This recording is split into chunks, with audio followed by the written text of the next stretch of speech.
people lined up at Chase ATMs to take advantage of the so-called money glitch.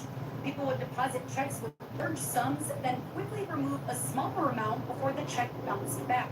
And what these people were actually doing was committing check fraud. Now, I reached out to Chase Bank for a comment, and they said in part, quote, "We are aware of this incident and it has been addressed. Regardless of what you see online, depositing fraudulent checks and withdrawing the funds from your account is fraud, plain and simple." Now, Tim Dockett with the DA's office says everyone at home should know it is a crime to commit check fraud.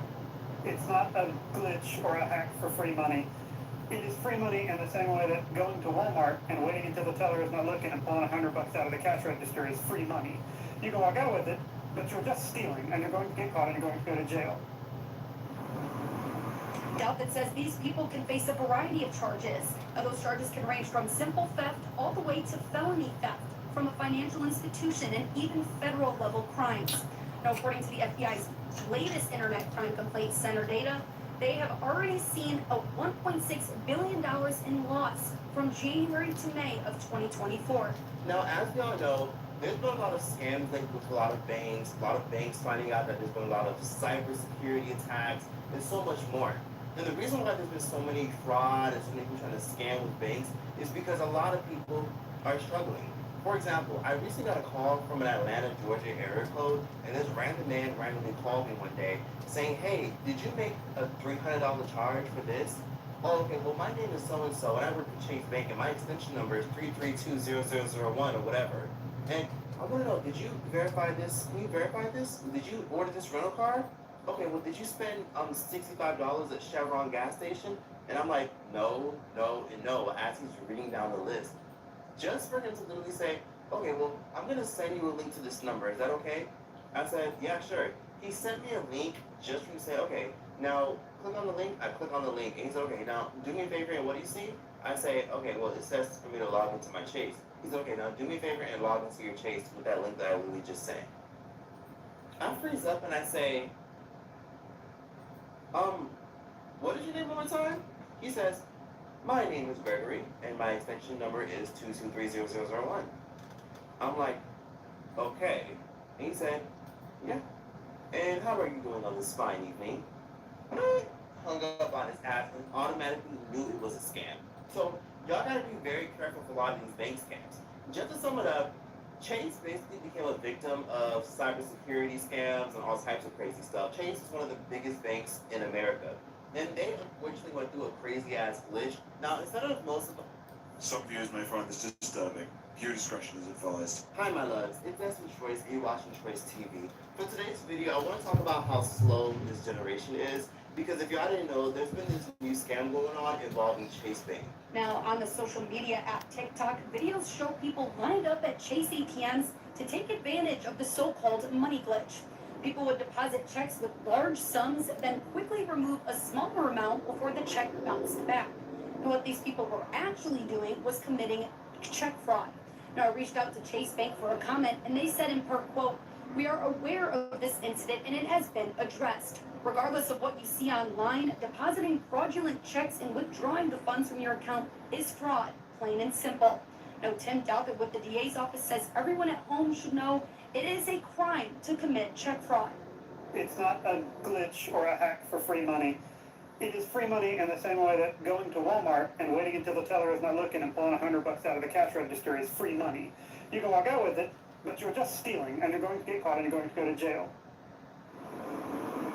Douthat says these people can face a variety of charges. Now, those charges can range from simple theft all the way to felony theft from a financial institution and even federal level crimes. Now, according to the FBI's latest Internet Crime Complaints Center data, they have already seen a $1.6 billion in loss from January to May of 2024. Now, as we all know, there's been a lot of scams linked with a lot of banks finding out that there's been a lot of cybersecurity attacks, and so much more. And the reason why there's been so many fraud and so many people trying to scam with banks is because a lot of people are struggling. For example, I recently got a call from an Atlanta, Georgia area code, and this random man randomly called me one day saying, "Hey, did you make a $300 charge for this?" oh, okay, well, my name is so-and-so, and I work for Chase Bank, and my extension number is 3320001 or whatever. And I want to know, did you verify this? Can you verify this? Did you order this rental car? Okay, well, did you spend $65 at Chevron gas station? And I'm like, no, no, and no, as he's reading down the list. Just for him to literally say, okay, well, I'm going to send you a link to this number. Is that okay? I said, yeah, sure. He sent me a link just for me to say, okay, now click on the link. I click on the link. And he's like, okay, now do me a favor, and what do you see? I say, okay, well, it says for me to log into my Chase. He's okay, now do me a favor and log into your Chase with that link that I literally just sent. I freeze up and I say, what is your name one more time? He says, my name is Gregory, and my extension number is 2230001. I'm like, okay. And he said, yeah. And how are you doing on this fine evening? Hung up on his ass and automatically knew it was a scam. So y'all gotta be very careful for a lot of these bank scams. Just to sum it up, Chase basically became a victim of cybersecurity scams and all types of crazy stuff. Chase is one of the biggest banks in America. And they unfortunately went through a crazy ass glitch. Now, instead of most of us ignoring the glitch because banks go through this all the time, a lot of TikTok influencers stopped to warn a lot of their followers. People went into Instagram to tell their followers and acquaintances to quickly take advantage because Chase is basically giving out free money in these hard times. People saw this as an opportunity to eat the rich and to say F the rich. But of course, it backfired. Into this shit, man. What the fuck, bro? Bro told me tap in, bro. Bro said he got the job a day before this shit happened. Bro was like, yo, 50 tapping. I'm gonna hook you up. I'm like, I bet this is my only shit, bro. My only motherfucking account, bro. And they gonna whack this shit. Bro. Now, I don't know if that video is real, but what I will say is a lot of people on Twitter were posting their bank statements and showing that Chase gave everybody a negative balance if you tried to participate in this Chase fraud. So if you thought that she was really going to deposit a fake check worth $700,000 and then withdraw $20K really quickly, you probably got away. But best believe that these banks are coming for their fucking money. Considering Chase fixed this issue, Chase wasn't giving up without a fight. So according to payments.com, it was reported by Chase that this is basically the gist of everything. The glitch became a TikTok craze and lasted a few days, during which time thousands of people exploited the error by depositing bad checks and withdrawing money from ATMs according to the report, citing an estimate by the bank. As with any fraud-related issue, according to Chase, we review internally and refer to law enforcement as appropriate. A Chase spokesperson also said, regardless of what you see online, depositing a fraudulent check and withdrawing the funds from your account is fraud, plain and simple. Now, according to payments.com, Chase plans to freeze accounts in which it thinks people have committed fraud, and they also will be sharing surveillance footage and other information about those who allegedly committed fraud with authorities. When the glitch did happen, however, TikTok did add a little disclaimer, making it very clear, and I quote, participating in this activity could result you or others getting hurt. So TikTok did have to step in. You're one of the people that tried the Chase Bank glitch. Leave the country now. You're in so much trouble. People all around the world are lined up around Chase banks to try and do this quote-unquote glitch. But it's not a glitch. I'll tell you what it is. What people are actually doing is depositing fake checks, then cashing out on the ATM before Chase realizes it's a bad check. Former bank manager, I have some unfortunate news for you. If you thought that a company like Chase Bank would not come after you for even $200, you can't even fathom how much they're going to rain on you for anything, especially when you understand who is actually the people behind the balances that Chase Bank has.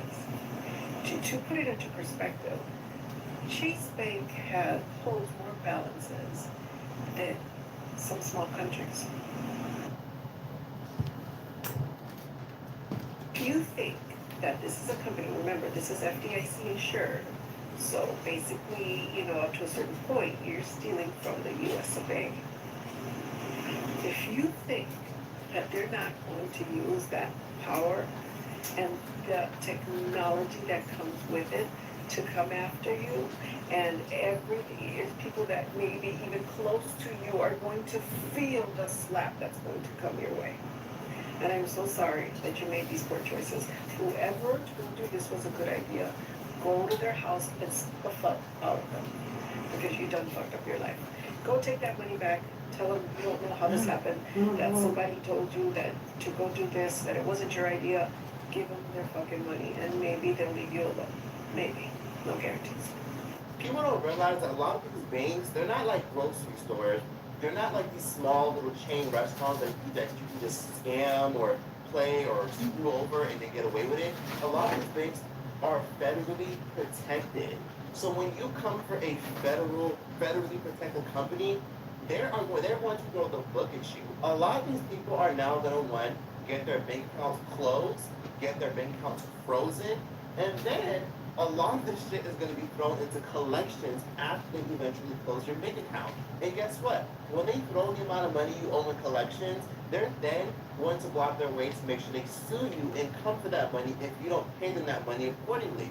And if you decide to leave that money in collections and never pay them that money and think that you're going to get away with it, then they are then going to go out of their way and probably file a crazy-ass lawsuit against you. The IRS will then be coming for you as well. There has been a rise of scamming, shoplifting, boosting, and so much more ever since the pandemic.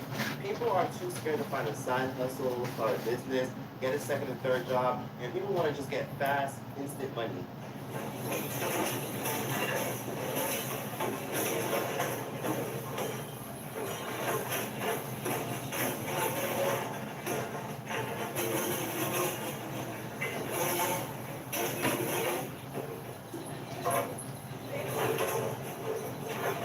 This generation is so slow because this has been happening for years. This has been a thing since the 90s. People have been writing fake fraudulent checks that they hope will not bounce and then they can withdraw the money in time. People keep forgetting that these banks have cameras at the ATMs. They see you withdrawing the money. They see who's withdrawing this, they see who's taking this money, and people don't want to put two and two together. So let me just say that whoever is involved in these fraudulent scams, involved in these fraudulent things, I hope you know that you deserve to get your ass whooped and you're probably going to be in jail for a long time. Stuff like this isn't a joke. If you're watching this and you see anybody around you scamming, do not participate.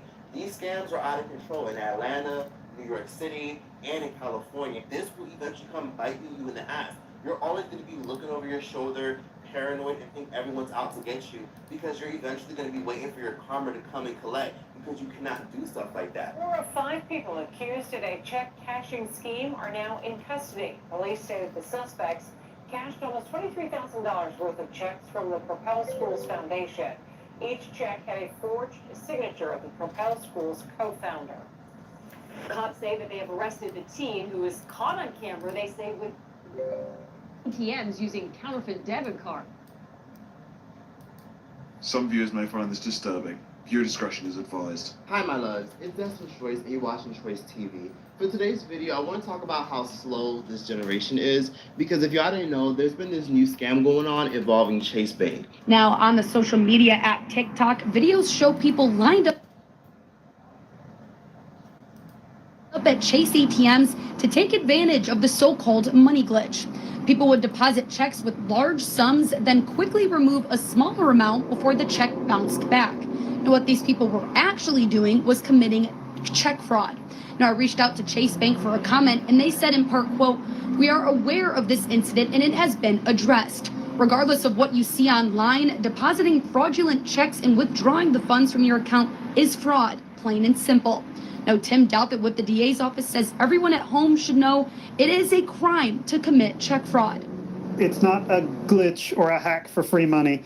It is free money in the same way that going to Walmart and waiting until the teller is not looking and pulling $100 out of the cash register is free money. You can walk out with it, but you're just stealing and you're going to get caught and you're going to go to jail. Douthit says these people can face a variety of charges. Now, those charges can range from simple theft all the way to felony theft from a financial institution and even federal level crimes. Now, according to the FBI's latest Internet Crime Complaint Center data, they have already seen a $1.6 billion in loss from January to May of 2024. Now, as we all know, there's been a lot of scams lately with a lot of banks finding out that there's been a lot of cybersecurity attacks and so much more. And the reason why there's been so many fraud and so many people trying to scam with banks is because a lot of people are struggling. For example, I recently got a call from an Atlanta, Georgia area code, and this random man randomly called me one day saying, "Hey, did you make a $300 charge for this?" "Oh, okay, well, my name is so-and-so, and I work for Chase Bank, and my extension number is 3320001 or whatever. And I want to know, did you verify this? Can you verify this? Did you order this rental car?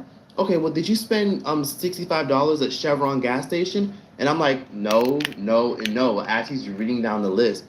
Just for him to literally say, "Okay, well, I'm going to send you a link to this number. Is that okay?" I said, "Yeah, sure." He sent me a link just for him to say, "Okay, now click on the link." I click on the link, and he said, "Okay, now do me a favor, and what do you see?" I say, "Okay, well, it says for me to log into my Chase." He said, "Okay, now do me a favor and log into your Chase with that link that I literally just sent." I freeze up and I say, "What is your name one more time?" He says, "My name is Gregory, and my extension number is 2230001. I'm like, "Okay." And he said, "Yeah. And how are you doing on this fine evening?" Beep. Hung up on his ass and automatically knew it was a scam. So y'all got to be very careful for a lot of these bank scams. Just to sum it up, Chase basically became a victim of cybersecurity scams and all types of crazy stuff. Chase is one of the biggest banks in America. And they unfortunately went through a crazy ass glitch. Now, instead of most of us ignoring the glitch because banks go through this all the time, a lot of TikTok influencers stopped to warn a lot of their followers, and people ran to Instagram to tell their followers and acquaintances to quickly take advantage because Chase is basically giving out free money in these hard times. People saw this as an opportunity to eat the rich and to say F the rich. But of course, it backfired. To this shit, man. What the f, bro? Bro told me tap in, bro. Bro said he got the job a day before this shit happened. Bro was like, "Yo, 50 tap in. I'ma hook you up." I'm like, "I bet this is my only shit, bro. My only motherfucking account, bro. And they gonna whack this shit, bro."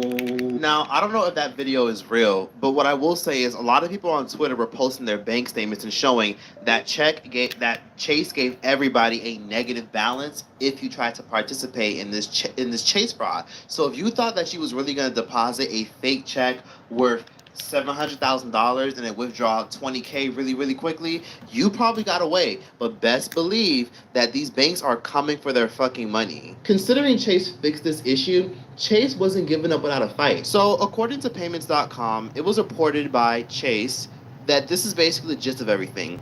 The glitch became a TikTok craze and lasted a few days, during which time thousands of people exploited the error by depositing bad checks and withdrawing money from ATMs, according to the report, citing an estimate by the bank. As with any fraud-related issue, according to Chase, we review internally and refer to law enforcement as appropriate. A Chase spokesperson also said, "Regardless of what you see online, depositing a fraudulent check and withdrawing the funds from your account is fraud, plain and simple." Now, according to payments.com, Chase plans to freeze accounts in which it thinks people have committed fraud, and they also will be sharing surveillance footage and other information about those who allegedly committed fraud with authorities. When the glitch did happen, however, TikTok did add a little disclaimer, making it very clear, and I quote, "Participating in this activity could result in you or others getting hurt." So TikTok did have to step in. If you're one of the people that tried the Chase Bank glitch, leave the country now. You're in so much trouble. People all around the world are lined up around Chase Banks to try and do this quote-unquote glitch. But it's not a glitch. I'll tell you what it is. What people are actually doing is depositing fake checks, then cashing out on the ATM before Chase realizes it's a bad check. Former bank manager here, I have some unfortunate news for you. If you thought that a company like Chase Bank would not come after you for even $200, you can't even fathom how much they're going to rain on you for anything, especially when you understand who is actually the people behind the balances that Chase Bank has. To put it into perspective, Chase Bank holds more balances than some small countries. If you think that this is a company, remember, this is FDIC insured. So basically, you know, up to a certain point, you're stealing from the US of A. If you think that they're not going to use that power and the technology that comes with it to come after you, and everything, people that may be even close to you are going to feel the slap that's going to come your way. And I'm so sorry that you made these poor choices. Whoever told you this was a good idea, go to their house and slap the fuck out of them, because you done fucked up your life. Go take that money back. Tell them you don't know how this happened, that somebody told you that to go do this, that it wasn't your idea. Give them their fucking money and maybe they'll leave you alone. Maybe. No guarantees.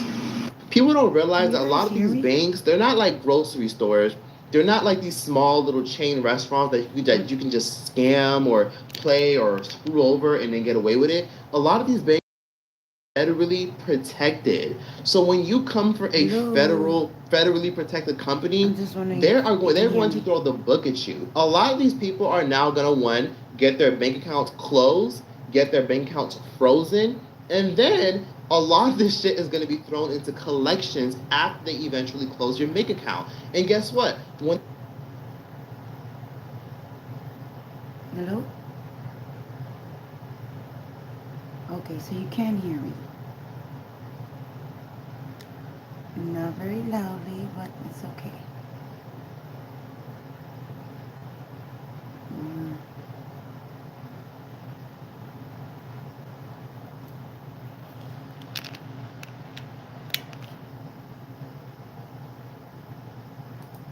They throw the amount of money you owe in collections, they're then going to go out of their way to make sure they sue you and come for that money if you don't pay them that money accordingly.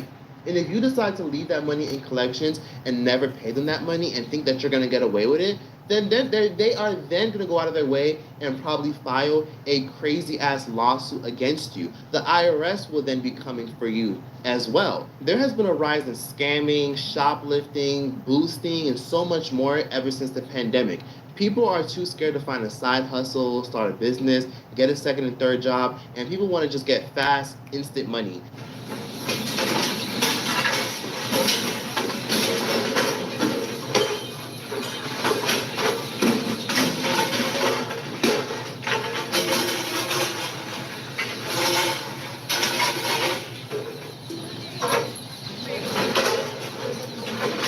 This generation is so slow because this has been happening for years. This has been a thing since the 90s. People have been writing fake fraudulent checks that they hope will not bounce and then they can withdraw the money in time. People keep forgetting that these banks have cameras at the ATMs. They see you withdrawing the money. They see who's withdrawing, they see who's taking this money, and people don't want to put two and two together.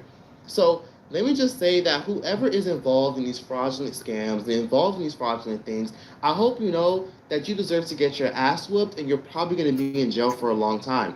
Stuff like this isn't a joke. If you're watching this and you see anybody around you scamming, do not participate. These scams are out of control in Atlanta, New York City, and in California. This will eventually come biting you in the ass. You're always going to be looking over your shoulder, paranoid, and think everyone's out to get you because you're eventually going to be waiting for your karma to come and collect because you cannot do stuff like that. 4 of 5 people accused in a check cashing scheme are now in custody. Police say that the suspects cashed almost $23,000 worth of checks from the Propel Schools Foundation.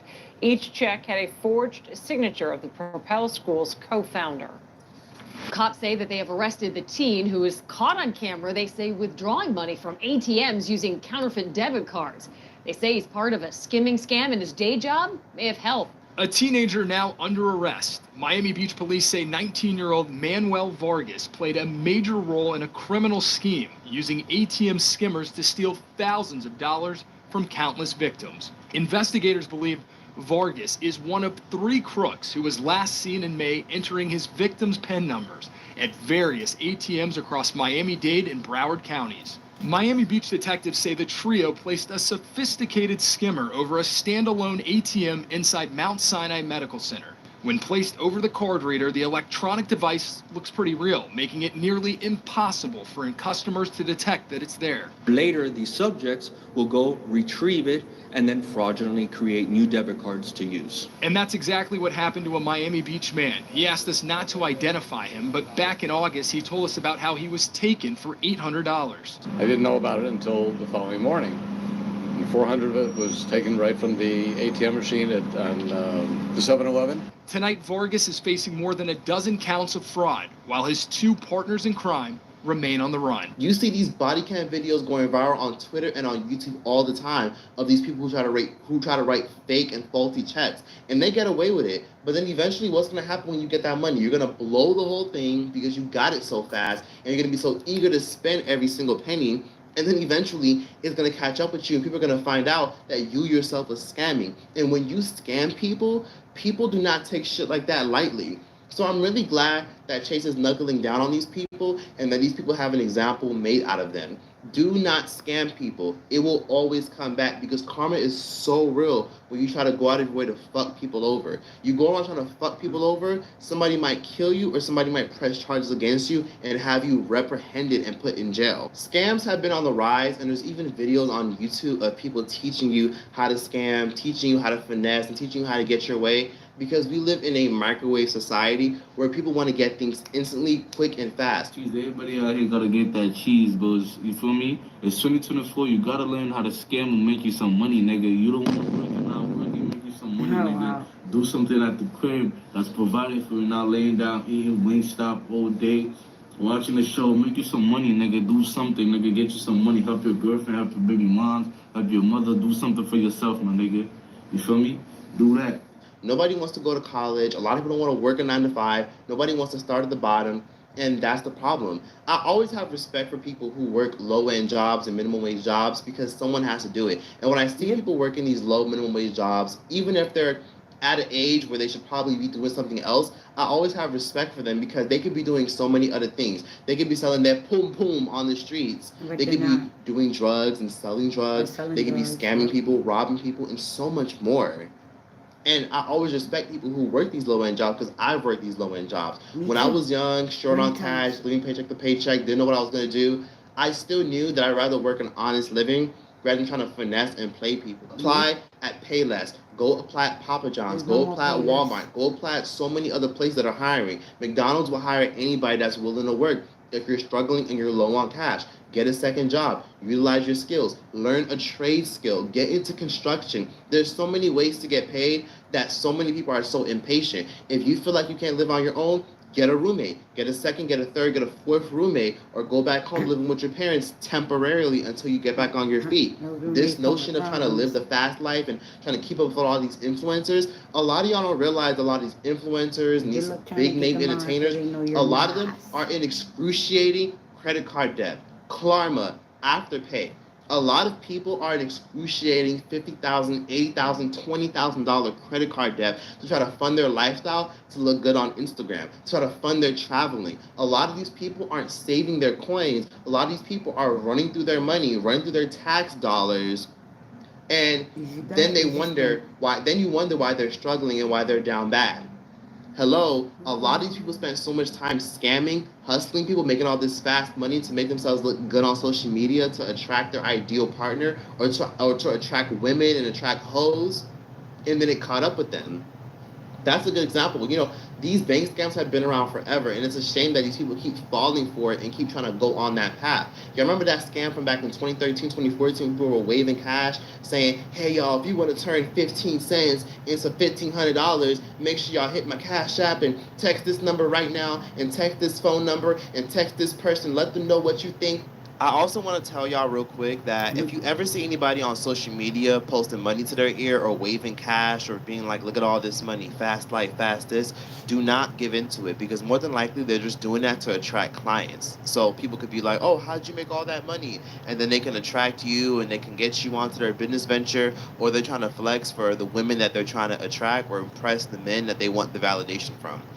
Understand that Jay-Z once said, you're on the gram holding money to your ear. there's a disconnect. We don't call that money over here. Why do you have that wad of cash that you're flexing on the gram and not putting it in a bank account, a savings account, a high yield savings account, or putting it in a stock or a cryptocurrency? Why is that money just sitting there? That's irresponsible and that's childish. I'm telling y'all, these only people that do that shit is rappers and scammers. I'm telling y'all, anyone who shows you a whole bunch of money, if they're not using it for anything art related or entertainment related, or they're not a rapper, do not believe these people who are showing you money on their social media, because again, that's not what money looks like. That's not what real money looks like, to say the least. Those are all scams. If it sounds too good to be true, it probably is true, because the universe will reward you. God will reward you if you literally put forth effort to live a good life and make good choices. If you're going out of your way to literally try to hustle and finesse people, you need to remember, everything comes with a price. Yeah, you got those nice clothes and those nice shoes, but does that really make you happy? The fact that you gotta hide how you got that money, the fact that you gotta pretend that you don't know how you accumulated this income, does that really make you happy? Karma is real. You never shit on people, because you will get your day. But after this video, please be sure to like, comment, subscribe. Please be sure to be careful with a lot of these scams, and please watch out and don't. About a rugged 86-year-old man who decides to head off into the wilderness to try to do. Today's story is about a rugged 86-year-old man who decides to head off into the wilderness to try to do something that nobody else before him had ever been able to do. In fact, some had even died trying. But before we get into that story, if you're a fan of the strange, dark, and mysterious delivered in story format, then you've come to the right place, because that's all we do, and we upload once a week. So, if that's of interest to you, please sneak into the like button's house and replace all of their baby carrots with regular-sized carrots. Also, please subscribe to our channel and turn on all notifications so you don't miss any of our weekly uploads. Okay, let's get into today's story.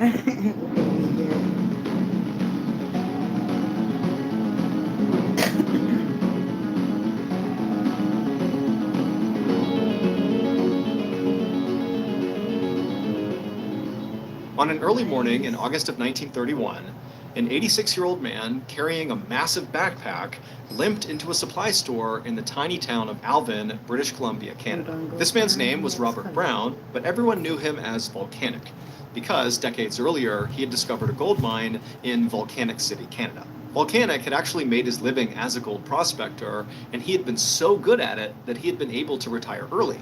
And so these days, as an 86-year-old man, he pretty much got to do whatever he wanted, whenever he wanted. And so inside of this supply store, the young man at the cash register smiled at Volcanic and offered to let him keep his backpack at the front of the store while Volcanic shopped. And Volcanic kind of scowled back at him. I mean, he took offense to this. He knew how he must look to this clerk. I mean, Volcanic was old, short, super skinny, and he dragged his left foot when he walked. And so he figured, this kid must think he's weak. And Volcanic hated that. He did not think he was weak. And so he said to the guy, "No, I can carry my bag myself, thank you very much." Then, to show the clerk there was more to him than met the eye, Volcanic flashed this big grin, revealing this gaudy, enormous set of gold teeth that he had bought when he had struck it rich in Volcanic City. And after seeing these ridiculous gold teeth, the clerk looked very taken aback, which was exactly what Volcanic wanted. Satisfied, Volcanic limped past the cash register and the clerk towards the back of the store, where he picked up some cooking supplies, ammo for his shotgun, and a pen to write in his journal. And then he took everything up front to check out. Volcanic watched as the clerk furrowed his brow as he rang up the items, clearly trying to make sense of what Volcanic was up to. He asked Volcanic if he was going camping by the Pit River that ran through town. But Volcanic said no. He was going to the Pit River first, but he was going to hike all the way along the Pit River, go through the mountains to another body of water called Stave Lake. And before the clerk could ask any questions, Volcanic said he was going there because there was a hidden gold mine he was going to explore. And at this, Volcanic watched with delight as the clerk's eyes got wide.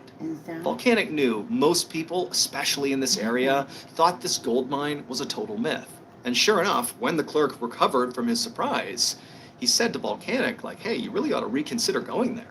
The clerk said he had seen plenty of people come through his shop on the way out to go try to find this mine, but nobody ever came back saying they had found it. In fact, he said that some of these people didn't come back at all. At least 2 people had died because the hike to Stave Lake was miles and miles through extremely dangerous terrain. Volcanic waited until the clerk was done lecturing him, and then he leaned over the counter and he whispered to the kid that he was different. He had a secret that would allow him and only him to find that mine successfully. And when he did, he would come back to the store and he would lay the gold down right on the counter just to prove it to him. Then Volcanic left a handful of cash on the counter, he gathered up his supplies, flashed one more gold-toothed smile, and then made his way out the door. A few hours later, Volcanic hiked uphill along the rocky banks of the Pitt River. He'd only covered about 5 miles so far, because after all, he was 86 with a bum left foot, so he moved pretty slowly these days. But even still, only 5 miles into the journey, he already felt totally cut off from civilization. The Pitt River was about 1,000 feet across, and it was surrounded on either side by a thick forest. Volcanic was hiking parallel with the river, with the water on his right and the trees on his left. It was a stark and isolated setting that would make most people feel small and vulnerable. But after so many years working as a gold prospector, Volcanic was very accustomed to being out in the wilderness all by himself, so this felt normal. Now, of course, decades had passed since the last time Volcanic was a gold prospector, but even now, at his old age, he still felt like he was the skilled outdoorsman he once was. Volcanic kept on hiking uphill, staying close to the shore's edge, until the sun began to set. And by that point, the trees on the left had begun to thin out, and Volcanic was finally able to see kind of far out beyond in the direction he was going. And he saw off in the distance there were all these mountains. And as soon as he could see these mountains, he pulled out his journal and he flipped to the last page, and he studied the page, and then looked at the mountains, and he smiled. It was going to take weeks to reach the gold mine, but he knew he was going the right way. Because on that last page of his journal was a map.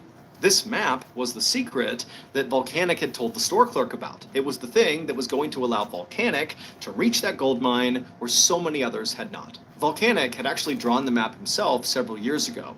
Back then, he'd been panning for gold in northern British Columbia when he had run into this indigenous woman in the forest. And this woman was deathly ill, and so out of the kindness of his heart, Volcanic had given this woman some healing herbs and then stayed with her for days until she was nursed back to health. And this woman had been so grateful to Volcanic that she had told him a secret. She told him that the legendary gold mine out near Stave Lake was absolutely real. And she said she knew this because her father was friends with the guy who discovered it. The man's name was Slumac.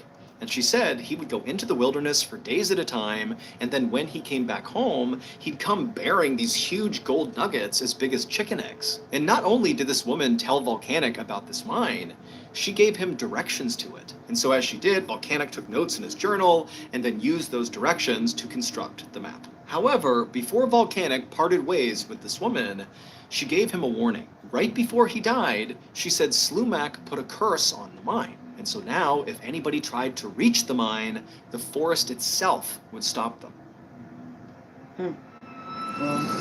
Well, that's a good sign for me not to go. Before I became a professional, strange, dark, and mysterious storyteller, I served in the military. And during my time in the military, I had some pretty wild experiences.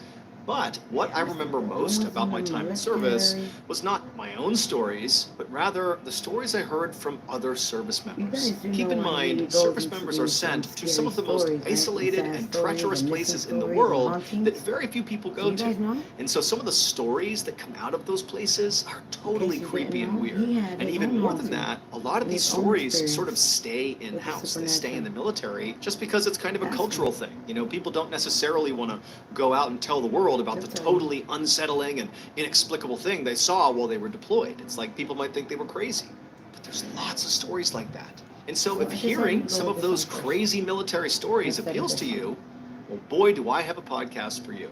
It's called Wartime Stories, and it's hosted by Luke LaManna, who himself is a veteran. He was a reconnaissance Marine, which I can tell you is kind of a big deal.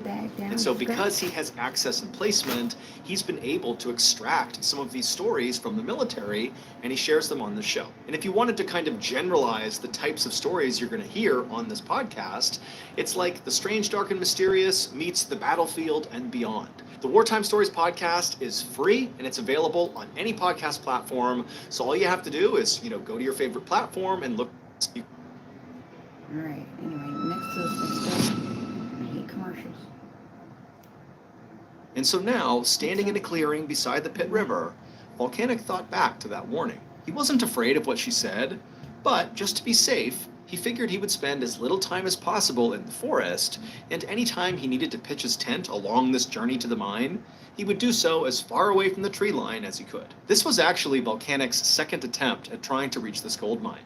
5 years earlier, he had attempted this exact same hike. On that attempt, despite Volcanic reaching the shores of Stave Lake, which apparently was right near the entrance to this gold mine, he had to stop because he got a severe case of frostbite on his left foot. That frostbite had caused 3 of his toes to die and rot, and so Volcanic had to amputate all 3 of them with his pocket knife right there out in the wild. No anesthetic, nothing. And so this is why Volcanic had to turn around on that attempt, and it's why he now walked with a limp. And Volcanic had to admit that the fact that he had been forced to literally cut off his own toes did make it seem like he had become a victim of Slumac's curse. But he also knew that it didn't take a curse to make the Canadian wilderness dangerous. He just should have worn thicker socks. Just then, Volcanic heard a twig snap somewhere outside of his campsite in the darkness. And so instinctively he shot up, he grabbed a shotgun, and he turned towards the sound, half expecting a bear to come charging out of the woods. But after standing there for several minutes,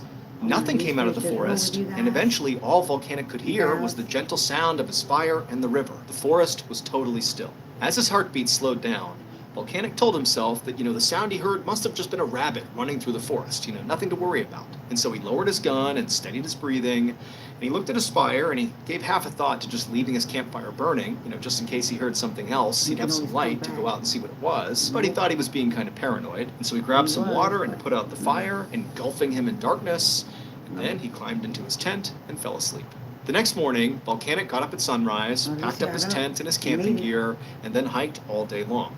And he did this day in and day out, dragging his left foot behind him for over a month. Volcanic knew he was moving much slower than a younger, healthier man would. Some days, he could barely travel a mile before feeling so exhausted that he would have to stop. But despite becoming skinnier and more ragged by the day, Volcanic kept on hiking. And eventually, after going all the way down the Pit River and crossing through the mountains, he finally arrived at the shore of Stave Lake, the same place he'd been when he'd had to amputate his own toes. But this time, he was able to keep on going. Volcanic hiked all the way to the opposite side of Stave Lake, and he came to a stop to take in the view. Surrounding the lake were all these huge rolling mountains, and in one spot, Volcanic noticed the mountains dipped down and formed a natural bowl in the earth that was filled with this gorgeous bluish-white ice. Now, even though Volcanic had never been to this place before, he knew instinctively that that had to be Stave Glacier. And this glacier meant everything to Volcanic because it was the last major landmark on his map on the way to this mine. According to his map, the entrance to the gold mine was located on the side of a mountain not far from the glacier. Now, Volcanic wanted to keep pushing forward and try to get to this entrance as soon as possible. I mean, he was excited. But the sun was starting to go down, and he knew if he kept on going at night, the risk of injury was quite high. He could slip and fall. And remember, it had taken Volcanic over a month to hike into this location. He is way away from civilization, and so if he gets hurt, nobody's coming to help him. So he decided he would stop and make camp that night. He pitched his tent well away from the tree line, he ate some beef jerky and biscuits, and then he crawled into his sleeping bag to try to go to sleep. But he couldn't. He was too excited about this mine. He was so close. And so he laid there restlessly for hours, listening to the sound of the wind pick up outside. Now, normally, the sound of the wind would help Volcanic fall asleep. But tonight, it was not helping. It was actually making him feel really uneasy. The wind was loud and fast, howling across the lake. And that's when Volcanic noticed that despite all the noise outside, when he looked at the fabric of his tent, it wasn't moving with the wind. It was totally stationary. And so Volcanic sat up and he opened up the flap of his tent and looked outside. And the second he did, it got even louder, the howling wind. But he couldn't feel any wind blowing. And so he struck a match and he held it out in front of his tent, and the flame didn't even flicker, again, despite all this crazy howling sounds. And that's when he realized there was no wind. And so feeling totally unsettled, Volcanic closed the flap of his tent, got back in his sleeping bag, clutching his gun, listening to this horrifying sound outside that he couldn't make any sense of. And then by the morning, when the sun came up, the sound just went away. By this point, Volcanic was so anxious just to leave and go to this mine that he didn't eat any breakfast. He just grabbed his journal, tore the map out of the last page, tucked it in his back pocket, and he started hiking. He still felt very uneasy about the phantom wind he had heard all night long, but now his sole focus was on this mine. He knew that if he could find it, he would not only have infinite riches, but he would also go down in history as like the greatest gold prospector ever. And on top of that, on the way back out again, he could stop at that supply store and drop some gold on the counter and rub it in that clerk's face, just like he said he would. Volcanic made his way first towards the glacier and then up the side of a mountain. He dodged tree limbs and climbed over boulders, all the while dragging his left foot on the ground. And then finally, up ahead, he saw this dark hole on the side of a mountain, and it looked like the entrance to a cave. Now, Volcanic could not see very far into that cave, but he was certain the gold mine had to be inside of there. And so with a rush of excitement, he made his way up to the dark entryway, and he stepped inside. 2 months later, on November 2nd, 1931, that store clerk back in Alvin looked out the front window of his store and watched the snow begin to fall. A blizzard was coming in, and all this clerk could think about was that strange old man with the gold teeth who had wandered off into the wilderness 3 months earlier. Now, the old man had told the clerk that he would stop by the store on his way out to prove he had found the gold. However, the man had not returned. And so the clerk wasn't sure if that was because, he was too embarrassed because he hadn't found the mine, or if maybe he had gotten stuck out in the wilderness. But either way, the clerk just had a bad feeling that, something bad could have happened to that guy. And so just to play it safe, the clerk grabbed his jacket, he left the store, and he went to go find the local game warden to tell him what was going on. 3 weeks later, that same game warden trudged through knee-high snow at the edge of Stave Lake. Even though he and his search party were much younger and healthier than Volcanic, it had still taken them weeks to arrive here, mostly because of the blizzard. But in all the time it took hiking to this location, they had not found a single trace of Volcanic. The warden was beginning to wonder if this was pointless, if they should just turn around and head back. And that's when he looked up and he noticed the glacier on the far end of the lake. And in the snow near that glacier was this little pop of color. The warden pointed it out to his men, and they all began running towards it. And as they got closer, they realized what this thing was a tent that had collapsed under the snow. And then once they actually reached the tent, they shoveled off all the snow and sort of popped it back up, and they looked inside. But Volcanic was not in there. Instead, they found an empty sleeping bag, they found some cooking supplies, a shotgun, some ammo, and a journal that's last page was missing. But there was also one more thing that was inside of this tent. On the floor, right near the opening flap of this tent, was a glass jar. The warden picked it up, and he looked inside, and he gasped. Volcanic Brown was never seen again, and no explanation for what happened to him was ever uncovered.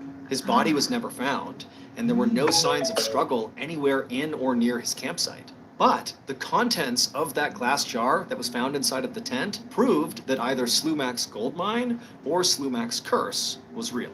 There are two slightly different versions of what people believe was found inside of that jar. The first is that the jar was filled with huge nuggets of raw gold. If this is true, it means the gold mine did exist, and Volcanic must have found it before he disappeared. But the second version of what people say was found in that jar has a much darker meaning. In that version, when the warden held up that jar, he did see gold inside, but it was not gold from the mine. Instead, it was Volcanic's solid gold teeth. Almost 100 years have passed since Volcanic went missing. And still to this day, no one has ever successfully found the mine and lived to tell the tale. But to this day, people still keep looking for it, and so far, at least 33 people have either died or disappeared in search of it. And now, a clip from the newest episode of Wartime Stories. Enjoy. Terrified for his own life, young Jose Correa fled from the area. Remembering what Diego Moreno had said about his terrible dream, for some 25 years, Jose resisted the urge to return to find the buried treasure himself. The passage of time, however, eventually dissipated Correa's fear. After a long and wearisome career as a police officer, he would do anything to secure an early retirement, and the temptation was too much to resist. After learning from Major Bell that only one parcel had been uncovered by the Basque shepherd, who had then returned home to Spain unharmed, Correa reasoned that he could safely return to the location and find the remaining 5. The Fresno tree had long since been cut down, but Correa suggested that he and his friend Major Bell go out and acquire a lease for the land where the tree once stood. Under the pretense of farming, they could then plow the area and turn up the remaining parcels without arousing any curiosity. At first, Bell said he wholeheartedly agreed to the idea. However, their plans would quickly go awry. So that's going to do it. If you want more strange, dark, and mysterious content, remember we have a whole slew of podcasts under the Ballin Studios umbrella. They are the Mr. Ballin podcast, Mr. Ballin's Medical Mysteries, Run Fool, Bedtime Stories, and Wartime Stories. All of them are free. There are loads of episodes, and they are all of the strange, dark, and mysterious variety. All you have to do is go to any podcast platform, look up Ballin Studios, and boom, there are all of our podcasts for you to go binge. Thank you very much. Until next time, see ya.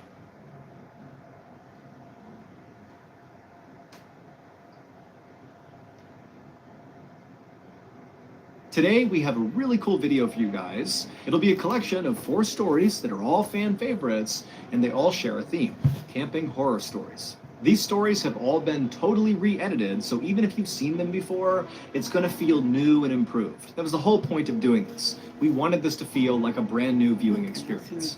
But before we get into those stories, if you're a fan of the strange, dark, and mysterious delivered in story format, then you've come to the right place, because that's all we do, and we upload once a week. So if that's of interest to you, please offer to refill the like button's Keurig machine, but instead of using water, go ahead and take all the water from inside of those baggies that contain fresh mozzarella cheese and just dump that gross gray water in there. Also, please subscribe to our channel and turn on all notifications so you don't miss any of our weekly uploads.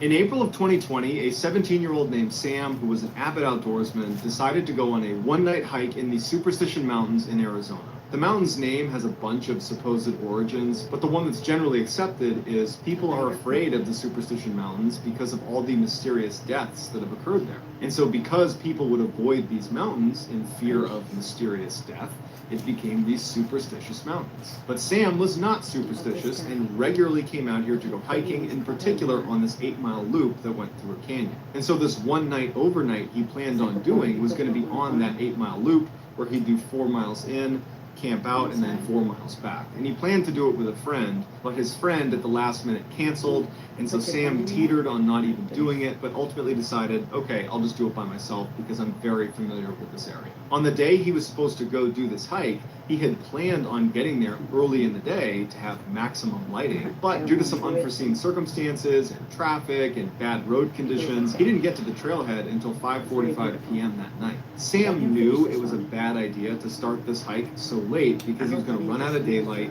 He probably was not going to make it 4 miles to the point where he planned on camping out.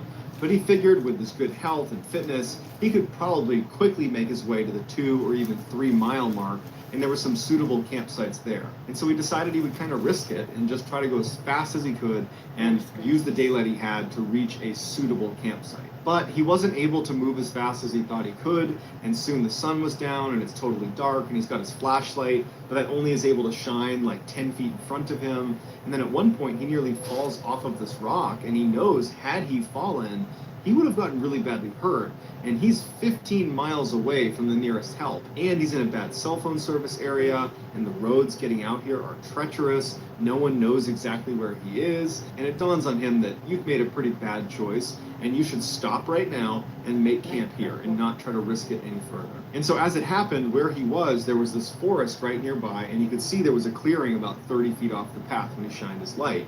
And so he walked into that clearing, and he found it was a great spot to make camp. And in fact, on the edge of this clearing was the remnants of a fire pit. It was very old, but it at least showed someone had camped out right here, and they seemed to have made it just fine. So suddenly he was feeling pretty smart, and he felt pretty good about where he was staying for the night. Now, Sam intentionally did not bring a tent.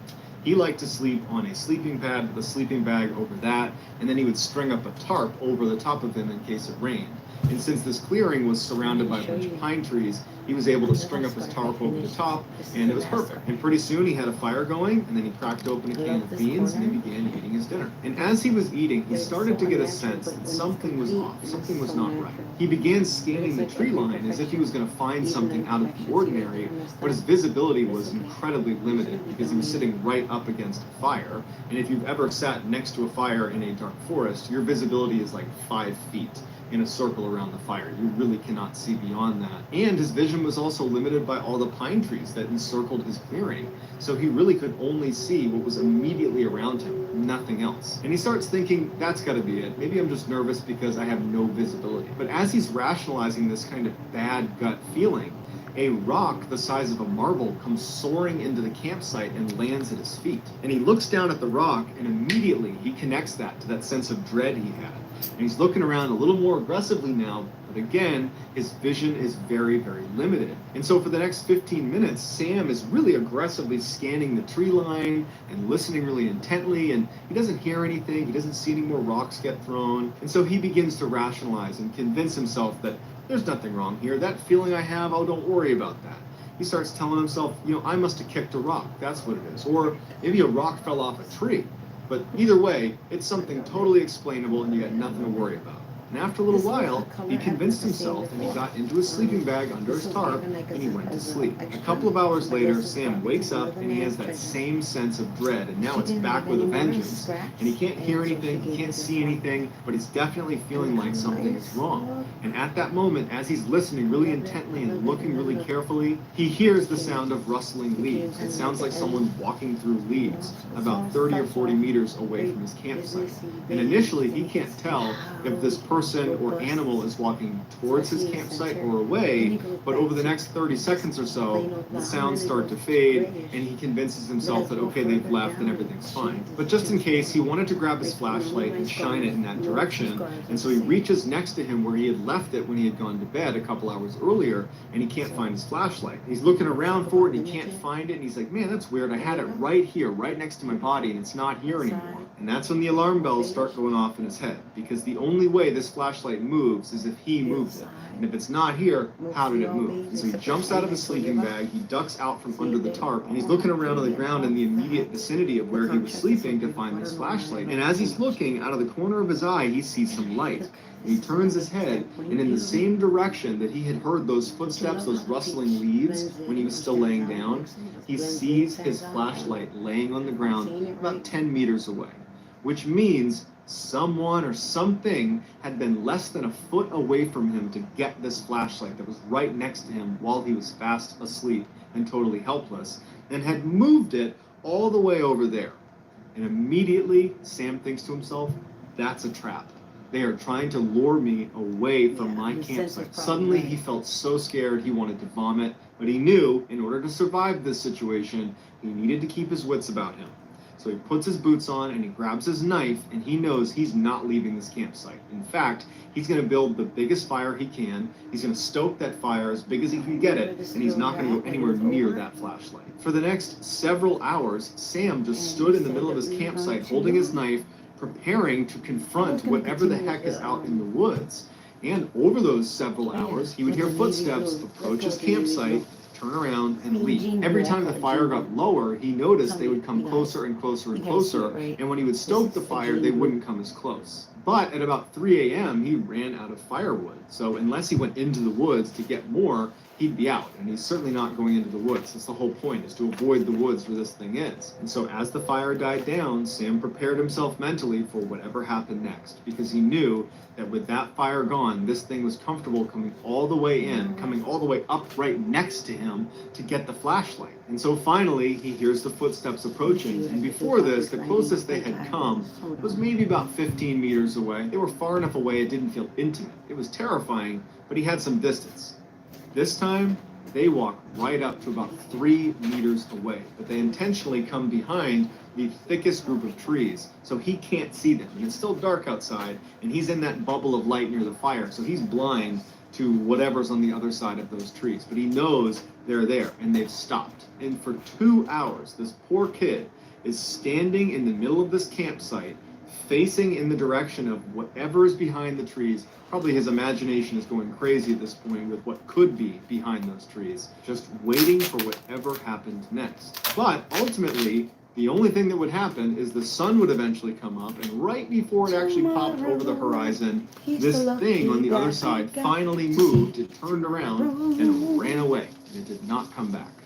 And so when the sun finally did come up, Sam didn't just charge out of there, because he's still thinking, there could be a trap. He waited until it was totally full sunlight, and then he packed up everything he had, and he practically sprinted back to the parking lot, back into his car, and he drove nonstop for 20 miles until he got to a gas station where he could park and collect himself. And when he got there, he got out of his car, and he went in and he got a drink, and when he came out, he noticed someone had written something on the dust on the back window of his car. And he walks over and it just says, "Sleep well?" ? Sam is confident whoever was stalking him at his campsite is the same person or group of people that wrote this message on his car. And now Sam just wonders, what would have happened if I retrieved that flashlight?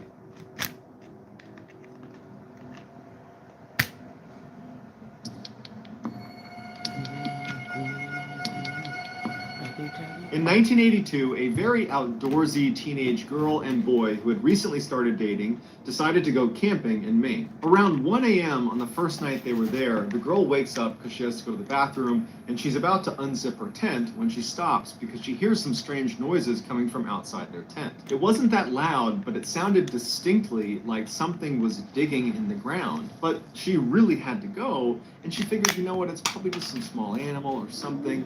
And so she begins to unzip the tent, and there's a little bit of moonlight that night, and there was a clearing outside of their tent. So the moonlight's pouring through, so she has plenty of illumination. And so she looks through this tiny hole, and she can't believe what she sees.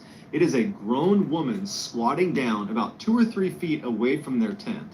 Her back is to them, so she can't see that she's looking through the tent. And she's feverishly digging into the ground in front of her. The girl literally falls backwards into her tent. She's so startled by what she sees, and she lands on her boyfriend, who immediately gets up, and he's like, "What's going on?" And she goes, "Shh." And she points at the little hole where she had unzipped the tent, and she goes, "Look." The boy is confused, but he can tell his girlfriend is very serious, so he sits up quietly and he looks through the little opening in the door and he sees the digging woman. The boy recoils and looks at his girlfriend and he's like, "What is going on out there?" He takes a flashlight and she's telling him, "Don't do it." And he opens up the tent a little bit more and he aims his flashlight directly on this woman. And this gets her attention and she stops digging and she stands up slowly and she turns around and faces them and she's got no expression. She's not giving them any indication why she's there. She's not acting aggressive. She's not acting scared. She's just completely neutral.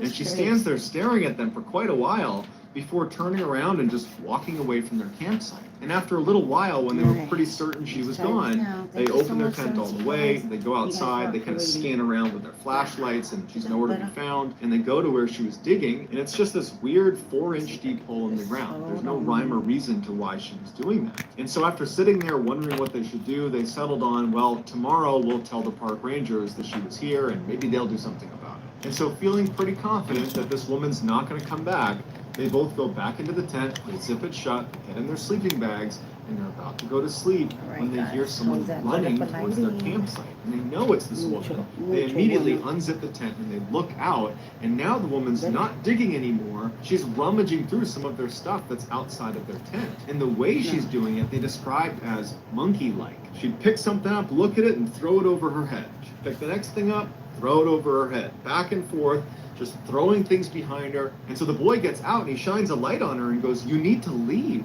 And she doesn't react. She just keeps flipping through all their stuff until he gets pretty forceful and says, "You need to leave right now." And at that point, she kind of stops and looks at him like, "Huh, what are you doing here?" And then she gets up, turns around, and walks away. Now the couple really doesn't know what to do because she's clearly willing to come back after being confronted. But they stayed outside their tent for about 15 more minutes, shining their light and making lots of noise and treating her like she's an animal. They're just trying to scare her away from the campsite. For a little bit of time, they thought, okay, there's no way she comes back now because, we were pretty aggressive with her this time and she seemed to really get it. They both do go back in the tent, and as soon as they zip it shut, they hear her come running straight back to the site, like she was literally waiting in the wings for when they went back in the tent. And this time she runs back to the hole in the ground and she's just feverishly digging into the ground as fast as she can. And this time they come out of their tent and they're mad and they are screaming at this woman to get the F out of here. What are you doing? And this seems to kind of frighten the woman, who gets up and she looks at them like, "Why are you yelling at me?"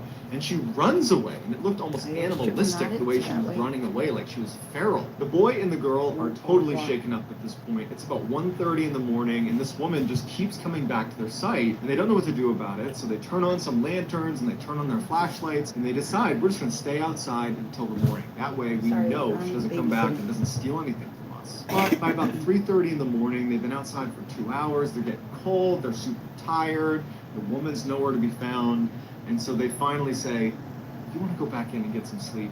I think this time she's really gone. They get back in their sleeping bags and they go to sleep. They don't hear her again. The next morning when they get up and they unzip their tent, they look outside and all of their stuff has been thrown all over the campsite. And the hole in the ground that the woman had dug that was previously about 4 or 6 inches deep is now well over a foot deep. And they realize this woman must have been lurking in the shadows in the woods, watching them from 1:30 to 3:30 in the morning. That whole time they were out there kind of warding her off.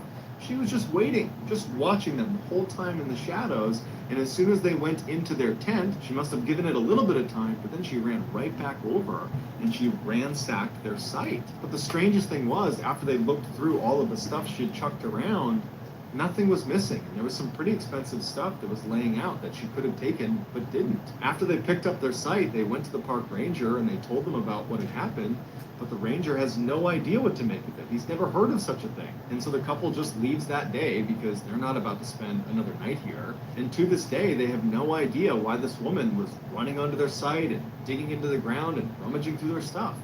It was like she was just a wild animal.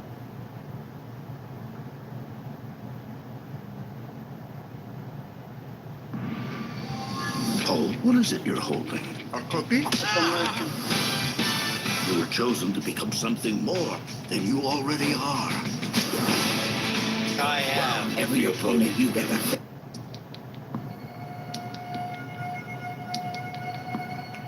In the early 2000s, a teenager named Evan and his father would regularly go hunting in the Georgia backcountry. When Evan turned 14, his father befriended a very wealthy landowner in Georgia who offered them access to one of his best private hunting areas. And just a couple of days later, on October 5th, Evan and his father would take him up on the offer. They woke up super early and they drove out to the edge of this property that was actually fenced in. And they went to a main gate where they had the combo that this guy had given them. They punched in the combo, opened up the gate, drove in, shut the gate, locked it, and then continued down the access road. They followed this road for about 2 miles where it came to a stop right outside of this huge forest.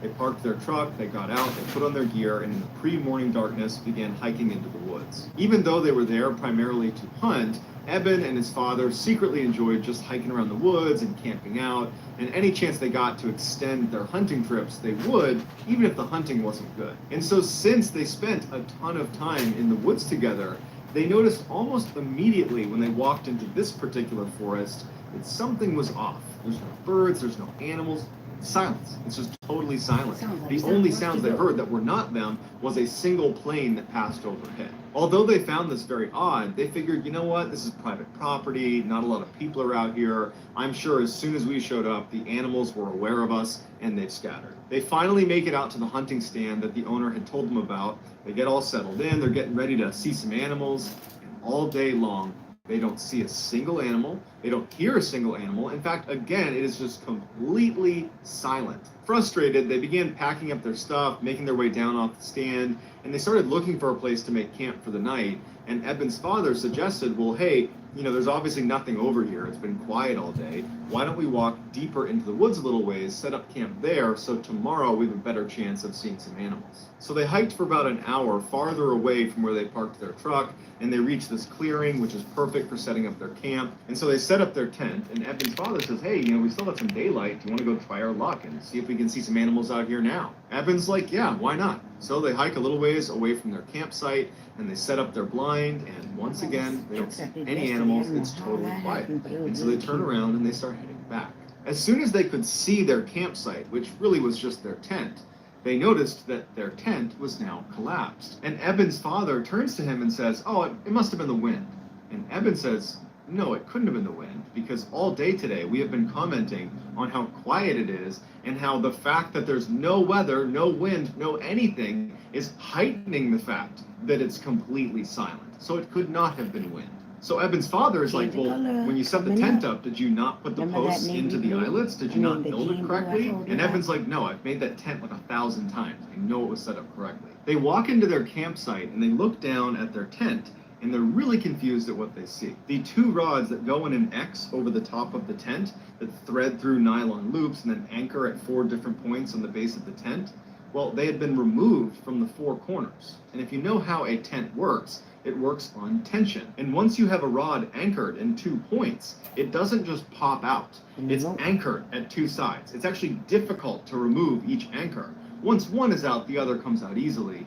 But basically, the rod would need to break in order for it to come out of those anchor points, or someone would have to come over and remove it. And they didn't remove them, and none of the rods were broken, which leaves them with either they failed to set up their tent, even though they had distinct and clear memories of setting it up and double checking it was set up because they put gear inside of it, or someone came over to their campsite while they were gone and undid the 4 corners. They decide, you know what, it can't be some stranger coming over here because we're the only ones with the gate combo. This is private property and no one could have been here. And why would they do that if they came to our campsite? Why would they randomly collapse our tent and then vanish? So it had to be us. We must have not made the tent. And while they didn't really believe that they had not made their tent, they convinced themselves that that's what happened because the alternative was just too bizarre and frankly terrifying to consider. So they build their tent and they make a little fire and they stay up for a little while chatting before being tired and saying, okay, let's just go to bed. They extinguish the fire, they get in the tent, and they both fall asleep. A couple hours later, Eben wakes up suddenly and he's not sure if he's dreaming or not, but he thinks he hears someone laughing a couple 100 meters behind their tent off in the woods. Eben instinctively turns to make sure his dad is still in the tent with him, and he is. And then Eben starts listening really intently to what's happening outside. And all he can hear is silence, like it's been since they got in the woods. He doesn't hear any more laughter, and so he says, okay, I must have just been dreaming, and there wasn't any laughter out there, and eventually Eben goes back to sleep. A little while later, Eben wakes up suddenly again, except this time his dad is already awake and looking around anxiously. And Eben sits up and goes, what's going on? And his dad goes, and he goes, can you hear that? And Eben listens, and to his horror, he hears laughing. He wasn't dreaming before. Eben also realizes the laughter is not coming from the same area he heard it. It's now coming from the opposite direction, and it's a lot closer to them. Eben very quietly and carefully explains to his dad that he actually heard this laughter a couple hours earlier, and Eben's father turns to Eben and says, before we came out here, I asked the owner, should we expect any other hunters or campers or anybody nearby? And the owner said, this is private property. It's fenced in. There's no one there but you guys. After this revelation, they both turn their attention back to just listening because they're hoping this is just going to stop and whatever this is just going to leave. But it doesn't leave. They hear footsteps running towards them from way off in the forest. And it's so quiet, it's really easy to hear these footsteps. And whatever this is charging towards them. And then it comes to a complete stop right at the edge of their clearing. At this point, Eben is now grabbing onto his father. Eben's father is holding onto his rifle, and he's getting ready to open the tent to confront whatever is out there. And right before he grabs the zipper... Picture this. You're sitting at home alone watching YouTube videos, wondering why you can't find the motivation to do the things you... Bada bing, bada boo. There's this idea that trauma helps bond people together. Would you agree? I can see that. Okay, I mean it very lightly though. Like, you always see the relationship experts on TikTok being like, this is why you go to an amusement park on the very first date. Because the adrenaline, the energy, the rush, it can be translated into feelings of attachment and love very easily. It's an easy way to bond. I don't know. And even on a large scale, like, I can see how shared experiences, they help people come together. Like, have you seen Grey's Anatomy? I used to be obsessed with that show. It's a show about a hospital. There's doctors, there's nurses. They're just trying to get through their jobs without having like a mental breakdown on a daily basis. Some of them fall in love, some of them get a divorce. Ultimately, it's about friendship. It's about forming these bonds and like supporting each other. Dr. Crush and Lucy Letby from the UK, from Chester Hospital, they were kind of on that boat. So whenever they would work on the same patients together, they would send these quick little text messages after work. We do work well together, don't we? Or, I felt proud about both of us. But these are just like the good times. During the tough times, they would also text each other. So whenever they lost an infant in the NICU, they would try to be with each other throughout the process. Dr. Crush would bring Nurse Lucy chocolates to help cheer her up. Sometimes they would make these little Starbucks runs together or share a lunch like tapas. He always encouraged her and he told her, nobody cares for infants the way that you do. You are a spectacular nurse and you did your absolute best for these patients, and there is nothing more that you could have done, so you shouldn't harbor any guilt or frustration within yourself. But still, Nurse Lucy would say, yeah, I know, but I see these parents, I see them walking home without their babies, and it's just heartbreaking. And even if Dr. Crush wasn't able to take away Lucy's pain, at least she had some support during all of this. I think everyone at Chester Hospital especially, they needed some serious emotional support. Because in the past year, they had been losing infants at an alarming rate, a rate that didn't even match the national average of the infant mortality rates. So something is going on in these hospital walls, and they need to get to the bottom of it. And it seemed like Nurse Lucy, she could be the one to provide some insight. She was one of the most qualified nurses in the NICU. At work, everyone said, she's like this vanilla goody two-shoes. But they meant that in the nicest way possible. She always followed the rules, she picked up extra shifts, she did everything to a T. But at home, things were different. In a journal hidden in her room, Lucy had written Dr. Crush's name over and over and over, with hearts all around it. Dr. Crush heart, Dr. Crush heart, Dr. Crush heart, Dr. Crush heart. She wrote, my best friend, my love. I wanted you to stand by me, but you didn't.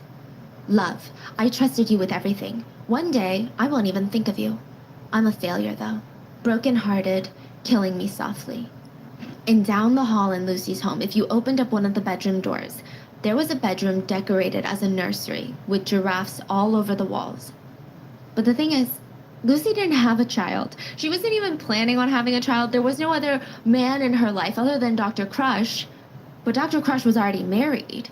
He already had children of his own.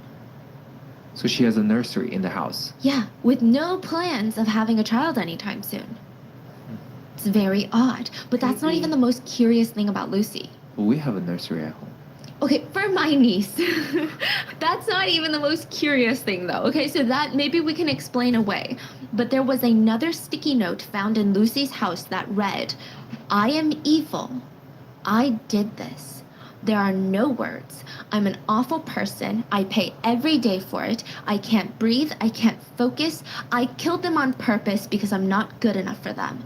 I'm a horrible, evil person, and the world is better without me. I hope she killed Then herself. in big, bold, red letters, she wrote down the words, kill me, and circled it over and over. Could these notes be a confession? Was she responsible for the uptick in infant deaths in the NICU? This is the story of Nurse Lucy, the most evil nurse in recent times, and probably one of the more recent serial killers to have been caught.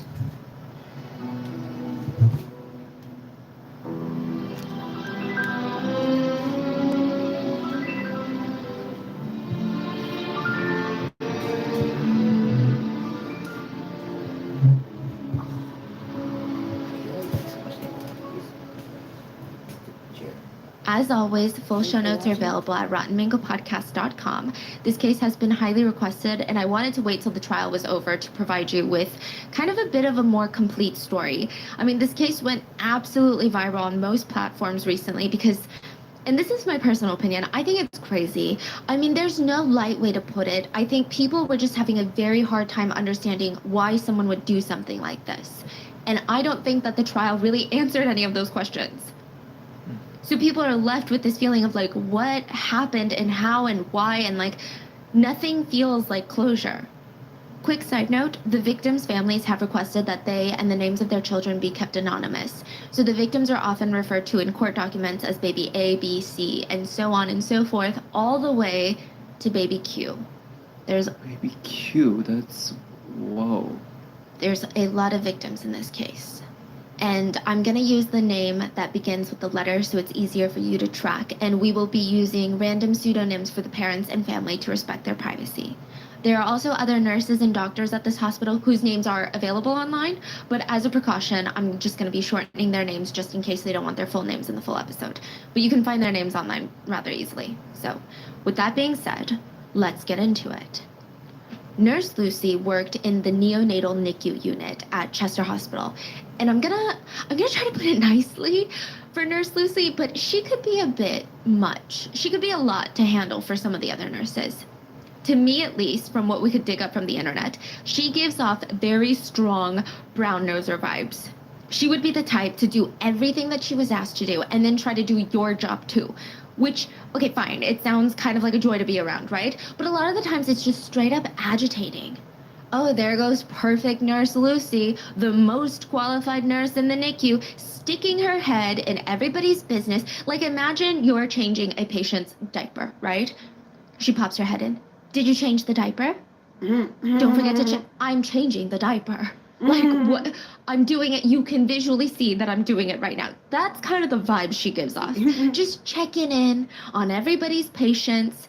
It's insulting in the sense that sometimes Nurse Lucy can come off as someone who believes that only she can do a good job and everyone else needs her opinion or her help. She would even be a bit too much for the parents of the babies in the NICU. So sometimes it's something particular. Sometimes it's something she says or does in front of the parents. Most of them didn't even register it at the time as being creepy because, you know, the parents in the NICU, they've got way bigger things on their minds, right? But it would be one of those instances where they go home, they finally get some rest, they're laying in bed and they're staring at the ceiling thinking, huh, that was weird. Like, honey, did you hear that? That was so strange. Why do you think she said that? A lot of the times it was just kind of the energy she gave off. Nurse Lucy liked to hover, all at the wrong times. When parents wanted some alone time to gather their emotions, she's just hovering. When parents are grieving an unspeakable loss, she's just hovering. She's like always lingering somewhere nearby and you just feel eyes on you in your most vulnerable moments. That's how Alice felt. Alice felt like she was living in a repeat nightmare that would just start all over whenever the morning began. She didn't even know how she was going to start processing the trauma of the past few weeks. But today, she felt strangely calm. In this instance, this was probably the first time in a while that she just felt collected. Maybe it's the water. Maybe it's the smell of the baby soap. Her mind just felt so clear. And she just wanted to cherish this moment. She wanted to soak in every second of it. She focused on the feeling of the warm water, and with one hand, she's like scooping up water and bringing it over her baby's legs in the hospital baby bathtub. And then she would get half a pump of soap on her fingers, and her baby was quiet. So Alice, like any other new mom, she's trying to take the time to memorize her kid's face. She's like trying to memorize the color of her eyes, like her smooth forehead, the round cheekbones that are buried under the layers of squishy baby fat. And all the while she's having this beautiful moment with her child, she can feel this looming presence behind her. Nurse Lucy is hovering over this precious moment. To be fair, Nurse Lucy was the one that suggested Alice bathe her baby, and even though privacy right now would be nice, Alice couldn't hate her for trying to be helpful, right? Lucy said, I can take some pictures to remember this special moment if you want. Alice just wished that she would shut up, just stop talking. But she tried her best to just block out Nurse Lucy and all her questions and just focus on her baby. She needed to use all her focus to memorize how it felt to hold her baby in her arms. Her baby who was too still in the water. Her baby that would not be coming home with her. Alice's water broke at 27 weeks. That is 3 months too early. We actually went through this with my sister, where my sister's water broke early, not 27 weeks early, but she was turned away from the hospital. The hospital didn't believe Alice either. When she was like, my water broke, they were like, no, it didn't. She was sent home, and 3 days later, she was rushed to a massive hospital and gave birth prematurely. And at first, baby was doing fine. Baby was okay. After being transferred to Chester Hospital, though, that's when her precious child flatlined 2 times, and the 3rd time, doctors were unable to save her. So that's how Alice found herself burying her tiny baby the day before her original due date. So it's a special type of pain for Alice. And her family had already moved out all the baby stuff so that she wouldn't have to see it, she wouldn't have to process that emotion, and that just the visuals of that would be so heartbreaking. But she couldn't escape the fact that moms, when they give birth, their bodies crave that baby. Because your body is confused. It's very hard to tell your body, like, hey, baby's not here, and that's okay, we're gonna get through it. Your body is like, I've worked like 10 months. Where is my child? Exactly. The day after the funeral, so the original due date of Alice's baby, a letter appears in the family mailbox. It reads, "To the family, there are no words to make this time any easier. It was a real privilege to care for Isabel and to get to know you as a family. A family who always put baby first and did everything possible for her. She will always be a part of your lives and we will never forget her. Thinking of you today and always. Sorry I can't be there to say goodbye. Nurse Lucy." Okay, so nurses don't usually send letters like this to the families of the parents, but you could argue that Lucy had gotten to know the family well during their time at the hospital. Maybe she just wanted Alice and the rest of their family to know that the loss of baby Isabel has impacted all the nursing staff at Chester, and that her baby would never be forgotten. But Lucy wasn't telling the full truth in the letter. There are things that she left out. Like how Alice's baby was the 7th baby to die in the NICU unit that year. She talked about how the whole staff had been affected, but they weren't just affected by sadness or grief. They were sad, yeah, but they were also very worried. And maybe even a little bit suspicious. 7 babies? That's way above the national average. That doesn't even make sense. The nurses and doctors weren't sure what was wrong, but each baby, they had died of health complications due to being born premature. It seemed natural, but then again, infant mortality rates had never been this high at Chester, so why the sudden spike? So there were these rumors going around. Because, you know, when you don't have an answer, there's rumors. And the first rumor was, okay, this was like a smaller rumor, but it was a rumor that Chester was haunted or cursed, or maybe it was the air or the water supply. Something was bad in the water, tainted, contaminated. Maybe some new medical equipment was interacting with the NICU infants in an odd way. It just didn't make sense. There were even some whispers that the hospital water pipes had been contaminated with feces, and the nurses would wash their hands in there and then touch the babies, and it could easily spread germs and diseases and viruses. So at first it was the hospital is haunted, then someone cursed the hospital, then it was the feng shui of the hospital was off, then the water pipes, and then it was one of the nurses in the hospital that was a serial killer. That was a rumor. And Dr. J was not having it. He was not a big fan of superstitions nor rumors. He prided himself in obviously being a man of science, right? He's like, haunted? People have died everywhere. Unfortunately, just about every single inch of this earth would be haunted then. Cursed? Nobody can curse a building where people try to save lives. It just wouldn't work. Because the hospital halls, they hear more prayers than the churches. That's the saying, right? The water pipes? Okay, that's something we should definitely look into. But the rumor that Nurse Lucy was somehow involved in the deaths of a ton of babies in the NICU, that, to Dr. J, feels like a pending lawsuit ready to implode. You're saying that there are suspicions of her already in the hospital by the coworkers. By the other nurses and some of the doctors. That she's like a full-blown serial killer.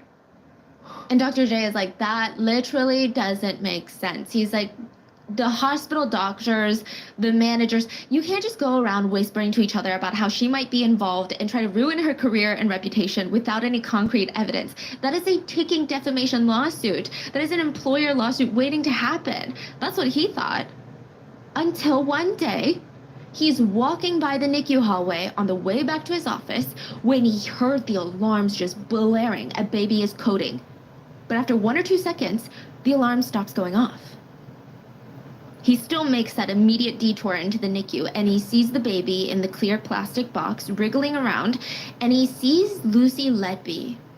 And it's just an eerie sight. He said, like, standing like a tombstone over the baby's box. And I'm sure there was something in that split moment. Maybe she was just staring at the baby in a certain way, something that he just felt immediately uncomfortable. Probably unnatural. Yeah. Not a normal response in that moment. It was just Weird. It was weird. And, the rumors were that every baby that had died or had been in critical condition had collapsed. Nurse Lucy Lettsby was there. And here she was again. But he didn't have time to think about that. The blood oxygen readout was super low. The baby's heart rate was elevated. He ran over. He sees the baby laying there, and his blood is running cold. The baby is supposed to have a breathing tube on. Baby Kayla was 12 weeks premature, and her lungs hadn't finished developing. But the breathing tube wasn't on the baby, in the baby. It had been pulled out and laying next to baby Kayla. And now baby Kayla's chest is not moving. So Dr. J grabs the tube, hooks baby Kayla back up to the oxygen. Her chest is finally moving. She's still showing these minor signs of distress and discomfort, but her blood oxygen levels are evening out. It's a close call. Nurse Lucy stood there most of the time without doing anything important. This is what he said. She looked busy. She was going through papers and adjusting machines, but she wasn't actually doing anything. Like, imagine a baby is dying and I'm kind of like organizing the machine, kind of like straightening it out. Dr. J felt like she was doing random things that made her look busy without actually getting anything done. Like, that's one thing, though, if you work a 9-to-5 office cubicle job doing that. It's another thing when you're doing that when there's a dying baby right next to you and you're a nurse. So when he leaves the NICU, Dr. J feels so shaken up, he didn't even go back to his own office like he had originally planned. He goes straight to the head office of the neonatal unit to talk to Dr. B. And he realized 3 things. 1, Nurse Lucy was the only one in that room with the babies. 2, when Dr. J walked in, she wasn't doing anything already to help the baby, but the alarms had already sounded. Why wasn't she in action? 3, Dr. J clearly heard the alarm turn on and then turn off again, but when he got to the room, the readout was still low, so the alarm should have still been sounding. Did the alarm fail and it just stopped, or was the machine broken, or did someone manually turn it off? And you're telling me there's no cameras in these rooms? So the NICU in the UK didn't have cameras until 2020, mandatory. This is 2015. Wow, yeah. Come on. So he wanted to believe that the baby pulled out her breathing tube on her own and the whole alarm thing was just a coincidence, but he couldn't explain away the fact that Lucy wasn't doing anything to help the baby. But at this point, there's still not much evidence that Dr. J or any of the nurses or any of the doctors had. Like, there's nothing that they could do right now. They were playing a very dangerous rumor game. If it turned out to be false, they could ruin an innocent woman's life and career and face a massive defamation lawsuit that would probably put this hospital out of business. If it turned out to be true, then they would need a lot more evidence to get her behind bars, and that would be difficult. Because unfortunately, death is a numbers game, and humans have like the losing end of it. So no matter how much each nurse and doctor on that floor begs and prays not to lose a patient, that's just not how it works. All they can do is their best and hope that they're fighting off death for their patients with everything that they have, but sometimes there's just nothing more that you can do. You've exhausted all the resources. So for that very reason, the first death in a string of very suspicious deaths was actually not alarming at all. That's not to say it wasn't devastating or heartbreaking, don't get me wrong, but it wasn't like setting off these red alarms in everyone's minds. June 2015 is when it all started. There were these 2 twins in the NICU, baby Andy and baby Bella. They were born inside of the Chester Hospital, and they were actually born 9 weeks premature. So their mom, Renee, was classified as a high-risk pregnancy, and carrying the twins full term was just putting way too much stress on her body. It would be dangerous for not only her health, but the baby's health, for them to stay in there any longer. And so she's freaking out. She's a first-time mom, and the doctors are like, you're gonna have an emergency C-section, like, right now. And the nurses are like, don't worry, everything's gonna be okay. Your babies are gonna be fine. We have an amazing NICU unit. We have so much experience giving care to premature babies. They're gonna stay safe and warm in their cozy little boxes. You can visit them all day. They'll get the care that they need. And then you guys can all go home once you're all ready, okay? They honestly were just trying to get her heart rate down before the C-section. And she knew it, but it helped. The birth went perfectly fine. I mean, both of the twins, they did have some complications, and both of them were sent to the NICU to receive care. But, I mean, the nurses showed Renee her babies. The parents were allowed to hold them, and the nurses pinky swore, we're going to take good care of them. You need to go back to your room and rest. And that's what they did, until a nurse burst through their door and said, sorry to interrupt, but you're urgently needed in the NICU. They had no idea what was going on. So they leave their little forks of food because they were eating dinner, and they rush to the NICU. And they kept asking the nurses, what do you mean? Like, what's wrong? What happened? And the nurse doesn't respond. She's just speed walking to the NICU. These are all very, very bad signs. Renee could feel this pit in her stomach that something was wrong with her babies. When they arrived, there's a team of doctors huddled around baby Andy. One doctor had 2 of his thumbs side by side on Andy's chest. These are how tiny these babies are, okay? Most of these babies weren't even 4 pounds. Most of them are premature, most of the victims. So just think about how tiny they are. 4.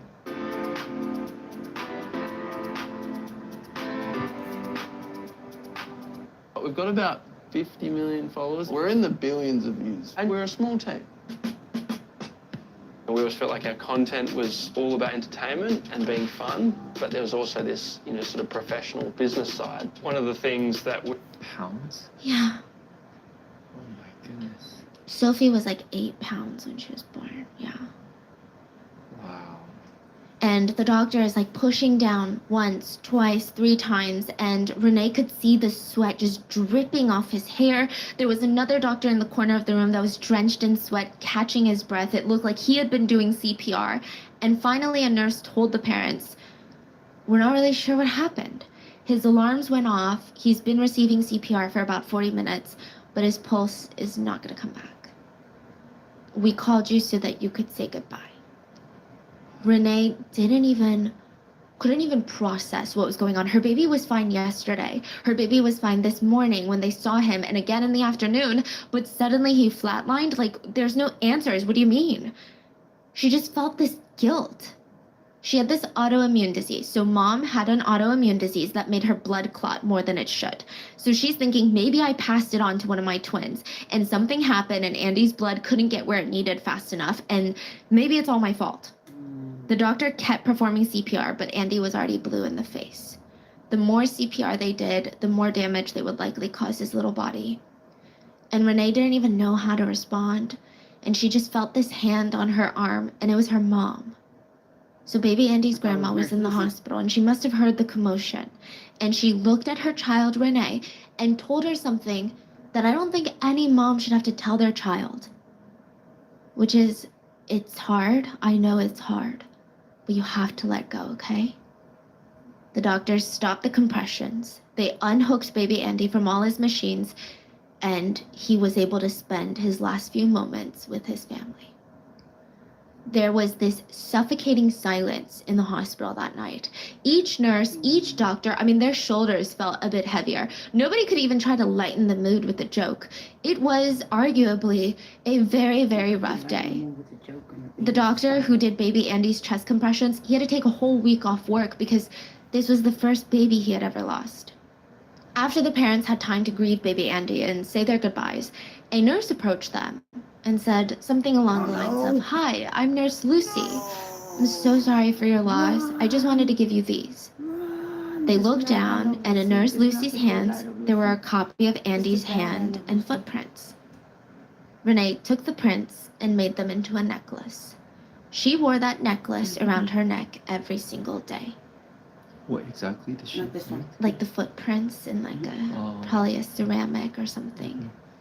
She wore that necklace every single day until she found out her son was murdered by the person who took those prints.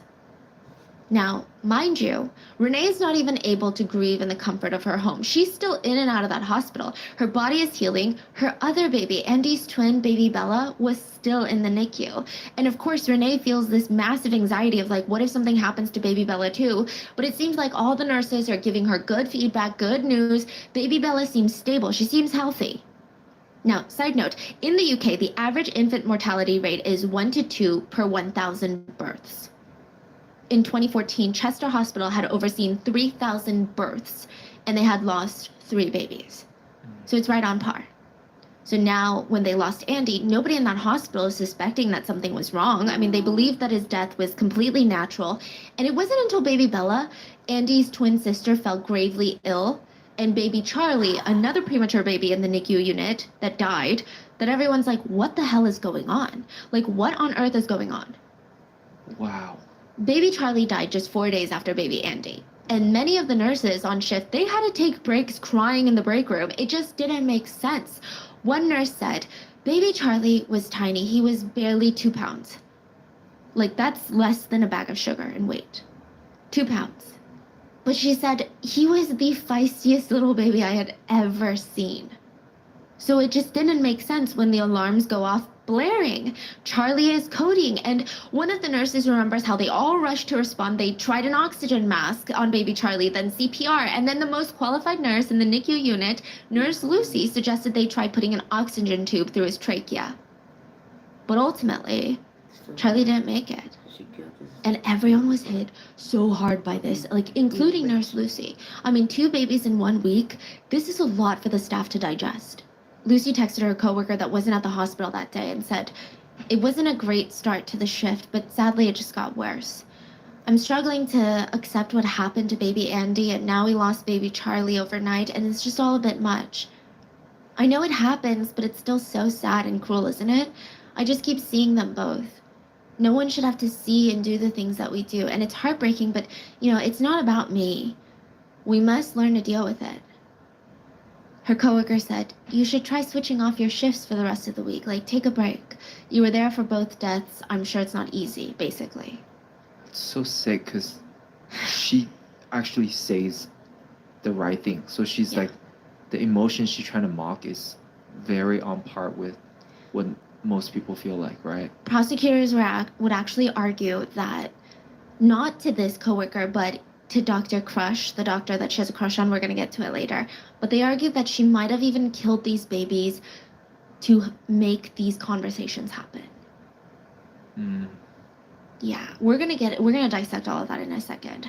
But she continued, it's not about me. It's about the poor parents who have to walk away without their baby. So now 2 babies have died, and there's been 1 close call. I mean, things are a little weird, but again, not suspiciously so, until there was a 4th. Baby Diana wasn't premature. She was just in the NICU unit because her birth had taken a really long time, and the doctors were worried that she had caught an infection from it. This is actually the hospital's fault. Wait, so baby Bella's not passed yet? Baby Bella almost died, but she survived. Oh. Yes. So baby Andy, baby Charlie, and now baby Diana. Baby Diana was not premature. The other 3 babies were premature. Baby Diana was actually in the NICU because of a mistake that the hospital made. So I believe when a mother's water breaks, but no one accepts it, or like she doesn't go into labor, something of that sort, the baby is very likely to get an infection, and so is the mother. So one of the first things that the staff do are put them on antibiotics, but someone forgot to do that.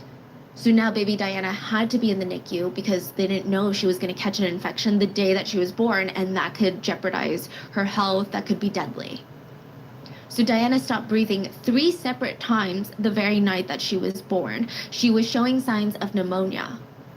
The breathing mask brought her back twice, but the 3rd time she didn't make it. So far we have babies Andy, Bella, Charlie, and Diana, and the only survivor is Bella. And then all within the month, the hospital loses another baby, baby Elliot. And they almost lose baby Elliot's twin brother, baby Freddie. And then immediately after that, they lose baby Grace. They don't have reasons, they couldn't figure out why, what's the cause? So each baby had a different cause listed on their post-mortem. So one of them was like their heart stopped, the other one was a bowel infection, one of them was insulin levels were not great. So it did seem natural, but it still didn't make sense. Even if it was natural, like, it's just a puzzling thing. So Dr. B, the head of the neonatal unit, he's sitting in his office with a pile of papers probably this high in front of him, and he's got records of all the 5 babies that they lost this year. 5. Within like a month too, okay? So it's not even like spread once a month, you know? This time last year, they had only lost 1 baby. This year, they had lost 5, and it's only halfway through the year. It's his job to figure out what the hell is going on. He could be seen coming out of his office with dark circles just dragging all the way to his chin. When he wasn't working with patients, he spent every single second in his office trying to figure out what the connection was with all of these sudden infant deaths. It just didn't make sense. There was no connection. Baby Andy's heart stopped. Baby Charlie stopped breathing. Baby Diana died of pneumonia complications. Baby Elliot had a bowel infection, most likely from birth complications relating to the placenta. Baby Freddie's body was producing too much insulin. And baby Grace was given a 5% chance of survival at birth because of how premature she was. There's no connection. So it's not like, oh, the water is tainted, it's in the water, right? Dr. B felt like he was going crazy. And no, this is not like the silent killer of South Korea. There would be no emails to figure out what kind of mysterious illness was sweeping the nation. It was just going on inside of Chester Hospital. So he's like, okay, this is in my unit and I need to find out what's going on and I need to find it fast. He thought of everything. He thought maybe there's something in the preemie baby formula. So all the premature babies are being fed a certain formula, maybe it's in there. But there are other premature babies that had consumed the same formula, but they were fine. Then was it the air, the water? Hospital air filters are cleaned regularly up to standards, and the hospital ran off city water. Initially, Dr. B never suspected a healthcare worker, let alone anyone from his team, to be responsible. I mean, the very people that he works alongside to save lives, yeah, no, he's got faith in his team. They were as devastated and as confused as he was, and he could see it on their faces every day. Each day they came into work, they looked more exhausted, they looked more emotionally drained, they looked so upset. So he pulled up the shift chart to see which nurses or doctors he could talk to when the deaths occurred, just to get a better sense of what was going on. But that's when he noticed something that was just very chilling. For every single shift where a baby died, collapsed, or came close to dying, Lucy was on staff. She was there for every single one. There were some nurses that had been on shift for 2, 3, maybe 4, even 5, but Lucy had been there for every single one. She was the only one that had been there for every single one. And Dr. B started laughing. He's like, okay, I'm losing my mind. Okay, I need to go outside and touch grass because just because Lucy is on shift doesn't mean she's in charge of those babies. He pulled up her charts. In fact, she was only in charge of 1 or 2 of the victims that died. Okay, you know, that makes sense, right? Each nurse has to take care of 3 or 4 babies at a time per shift. Lucy had other babies in other rooms, not just in the NICU, and all the babies who died or who had close calls, they were all in the NICU. So maybe it's not Lucy, maybe it's still just the NICU. Something's going on there. He didn't want to say it though. But maybe there was a feeling that Lucy's not a serial killer, but maybe she's the curse. Because this happened soon after she was hired. Maybe she just had bad omens. It's messed up when you think about it, to say that someone just carries bad luck with them, or comes into a new place and bad luck strikes because of them.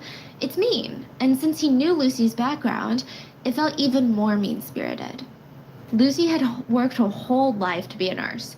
She had this dream since she was a freaking baby, okay? Nurses had saved her life when she herself was in the NICU. She wanted to be a nurse ever since she heard that story from her parents as a kid. She studied like crazy. She got more qualifications than any other nurse in the NICU. She was the most qualified, even though she was one of the youngest nurses working. She would constantly spend her off days getting more qualifications. Oh my God. She was only 28. Her former boss and colleagues, they only had amazing things to say about her. They all said, she's incredibly hardworking. Vanilla goody two-shoes. That's how they describe her. But still, the deaths had absolutely nothing in common but Nurse Lucy. And Dr. B couldn't help but be suspicious now. He brought it up to his boss, and by the time that his boss saw the email and replied to it, 2 more babies had already died. The email response was not what Dr. B was expecting. Basically, they said, you know, it's unfortunate, but it's all just a coincidence. There's no proof of anything. First of all, Lucy has a great track record, and all the babies had died of natural causes related to their birth and nothing else. They were all premature, and most had difficult or high-risk pregnancies from the get-go.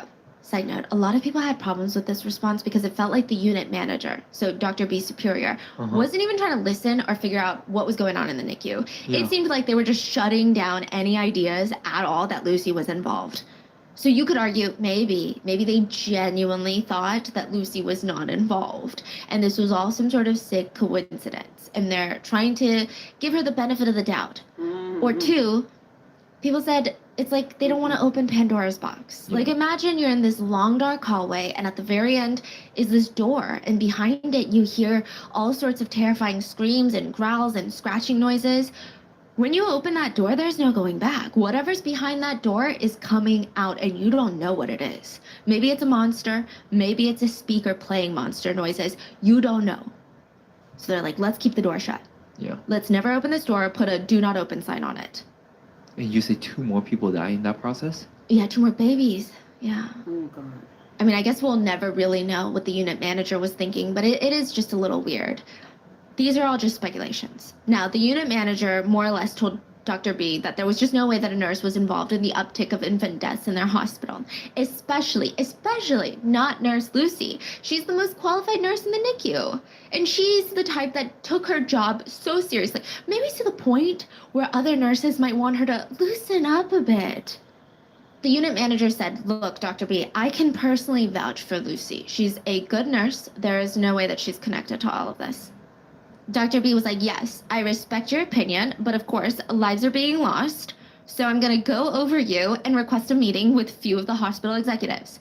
He emails them in March. They don't even email him back till May. So for months, they don't really talk to him. But at least in May, he gets in front of them and he tells them everything that he knows. So again, it sounds like he's the only one that cared.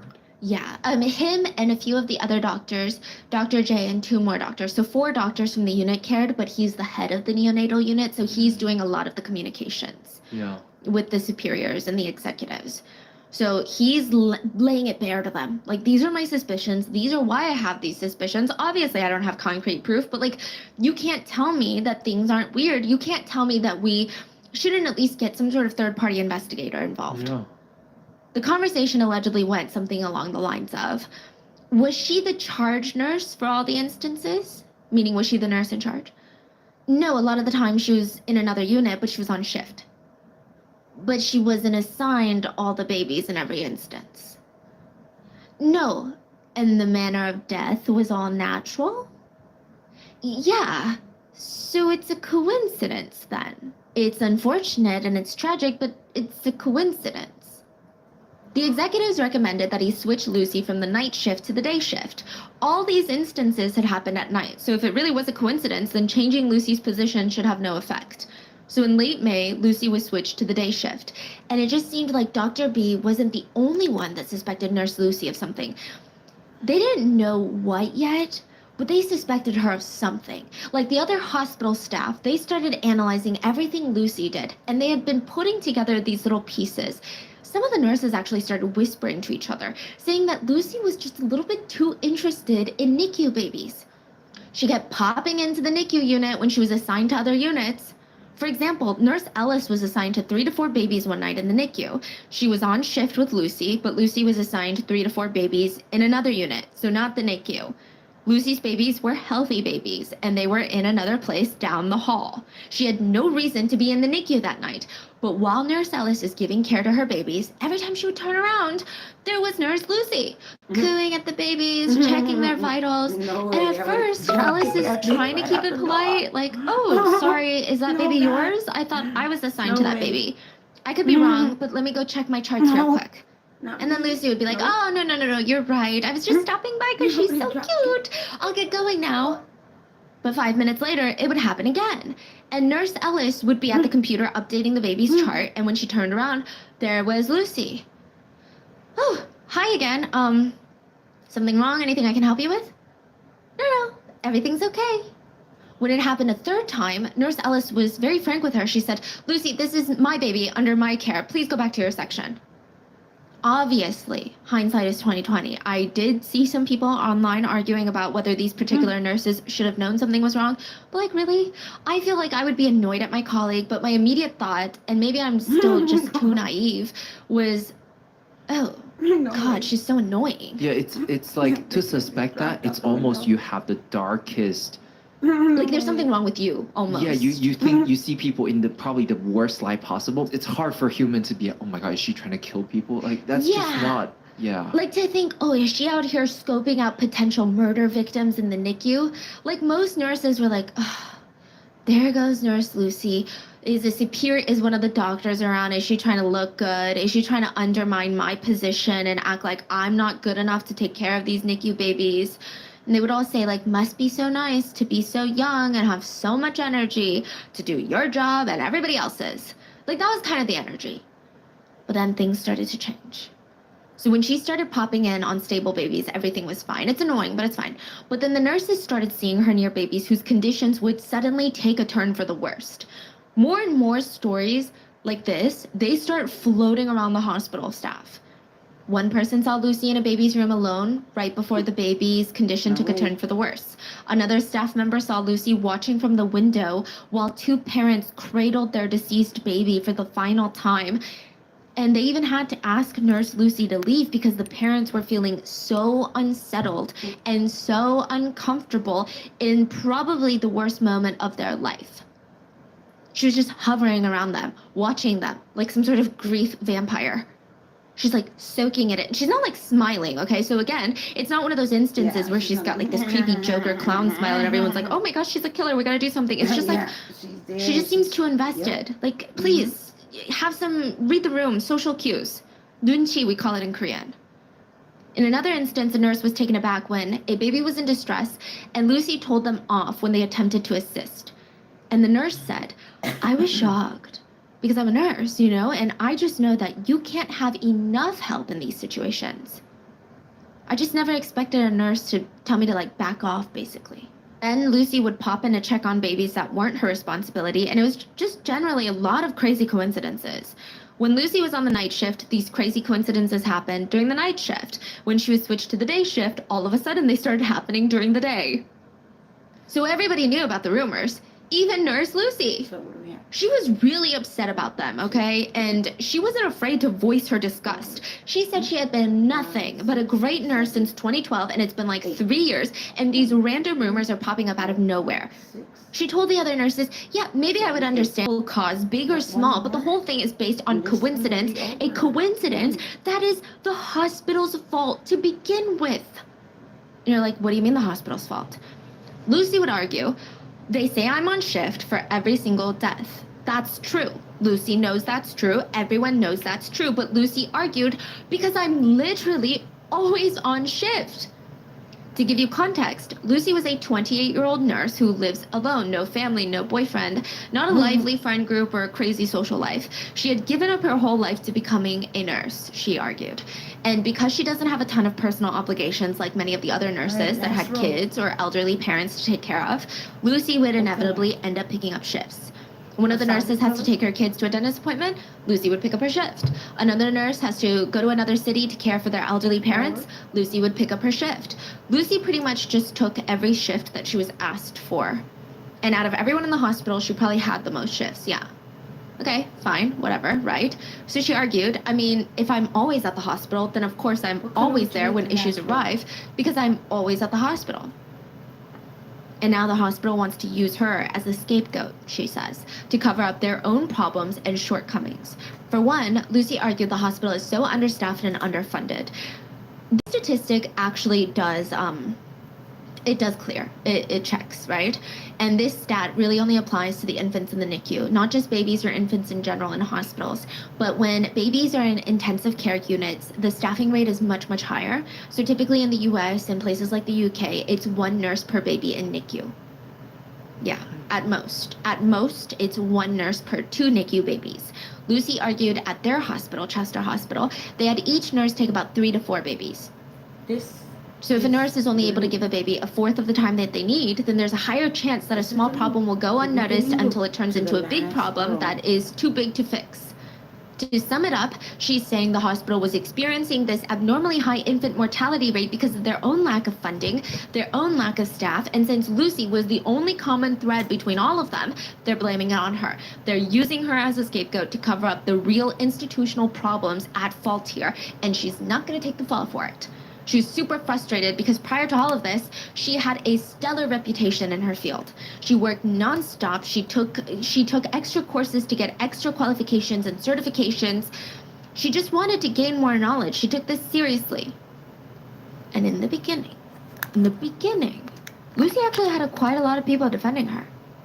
Her old friends from college that weren't working at Chester Hospital, so I'm not sure how much weight their opinions hold here, but her friends from college and all of her close colleagues, they all said, Lucy Letby is a vanilla goody two-shoes, okay? She is so adverse to even breaking a tiny, tiny little rule.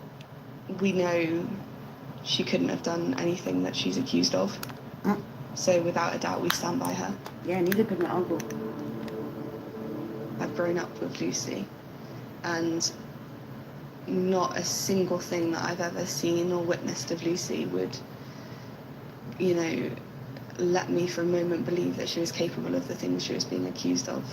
You seem utterly unshakable on this, but isn't it possible she's fooled you all? Unless Lucy turned around and said, I'm guilty, I will never believe that she's guilty. If there's like a candy bowl that says take one piece, she's not gonna take two. She's just not. That's not her, okay? I mean, she's the most vanilla girl we've ever met. She comes from a nice family with 2 loving parents who are still together, a stable household. She wants to be a nurse. She's got blonde hair, blue eyes, a big smile. She's just, I mean, her idea of going crazy is, like, this is her idea of being unhinged. Sparkly eyeshadow and probably a shot or 2 of tequila. So anytime she texted her friends or coworkers about any problems she was suddenly having at work, all of them were backing her up. They're comforting her. They told her, you know, we know that you would never do something like this, and they're just being idiots. They're just being douchebags. They're trying to find a scapegoat. It's not you, it's them. It's deplorable what they're doing to these hardworking nurses these days. And Dr. Crush was probably Lucy's biggest support system. This is a fake name, by the way. I'm calling him Dr. Crush because it seems like Lucy and Dr. Crush had, in my opinion, workplace crushes on each other, to put it lightly. Yeah. Really? Yeah. So from the get-go, since baby Andy passed and baby Charlie passed, Dr. Crush was like right there to support Lucy. She would text him during or after her shifts to just talk about how stressful her life and her work has been. He was always very encouraging and he would support her. I'm gonna read you some of their texts and you tell me what kind of relationship you think it is, because it's very pertinent to the story later. Lucy texts Dr. Crush about how stressful work is, and she texts him, we've lost 2 babies. 2 babies I was caring for, and now this happened today. It makes me think, am I missing something? Am I even good enough? Lucy, if anyone knows how hard you've worked the past 3 days, it's me. If anybody says anything to you about not being good enough or performing adequately, I want you to promise me that you'll give my details to provide a statement. I don't care who it is, and I don't care if I have to leave the hospital. You promise? Well, I sincerely hope I won't ever be needing a statement, but thank you, I promise. So when they say statement, I don't think that they were referring to a police statement. Well, maybe not. I think that they're just referring to like a charge against her license, like people accusing her of medical neglect or malpractice. Okay. Right, so it's not like, oh my God, you're a serial killer, I'm gonna give them my statement to defend you. It's more like, I don't think that you're in a position where you committed medical malpractice, and I can vouch for that.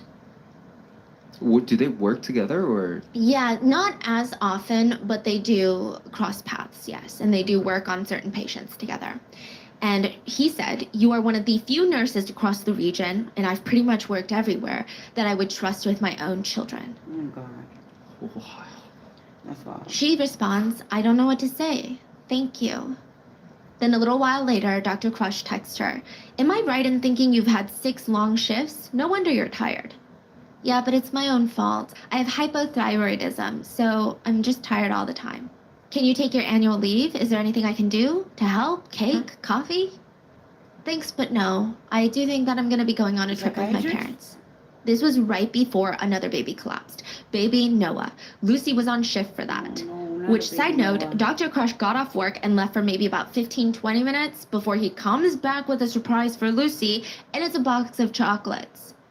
He texts her after, oh, Lucy, you poor little thing. Have a cry. It'll make you feel better. You can take my car home if you're too tired. I'll arrange to get it in the morning.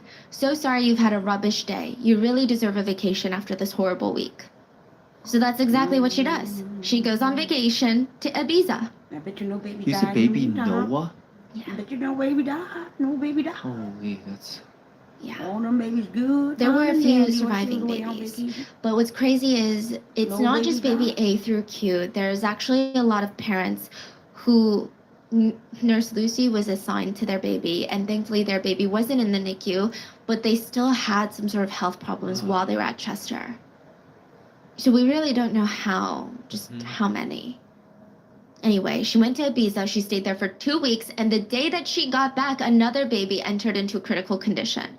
Baby Oliver was a perfectly healthy baby, but the day after Nurse Lucy got back on shift, he mysteriously and suddenly had a crisis. He was vomiting, his stomach was super swollen, his dad said he looked like E.T. and his veins were bright blue.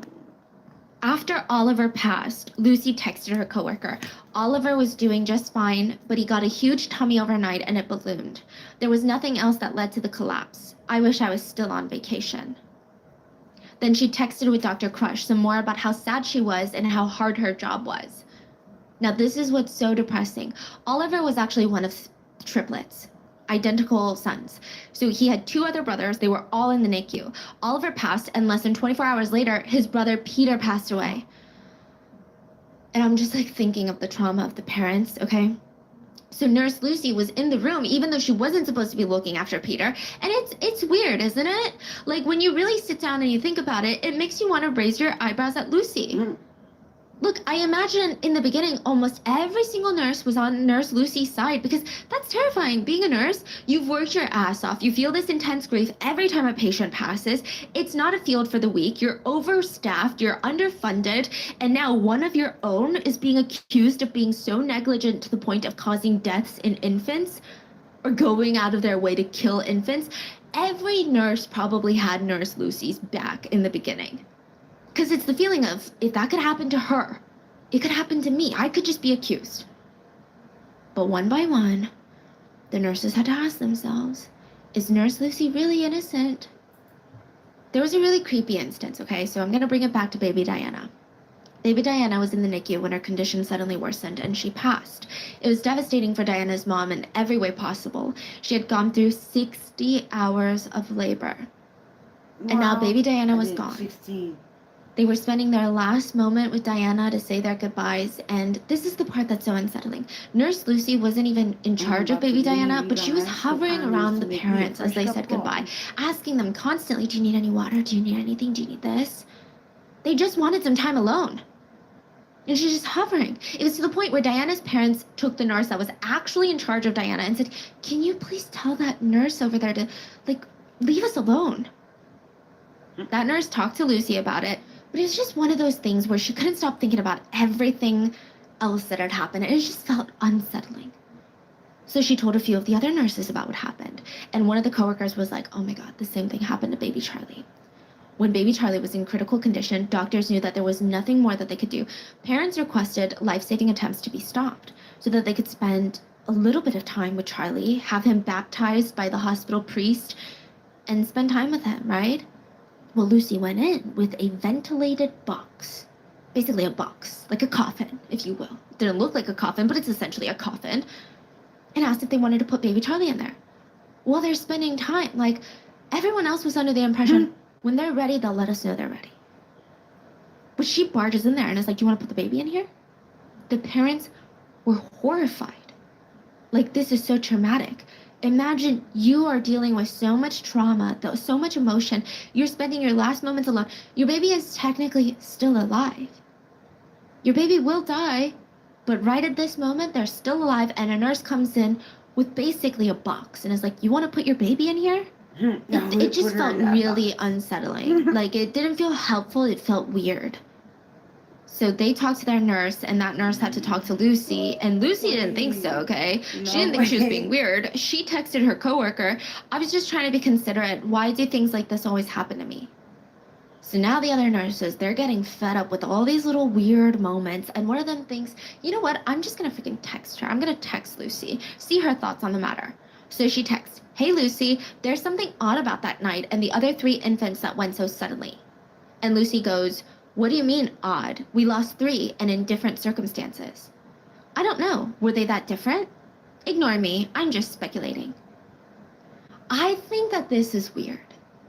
And I don't know, maybe some people are just not as conspiracy theorists like I am, but I feel like if I was a nurse and these babies were dying, I would engage in this conversation. No way. I would say, yeah, why have there been so many babies that have been passing recently? Like, you think that the hospital executives are missing something? Like, you think the doctors have done something? Like, what's going on, you think?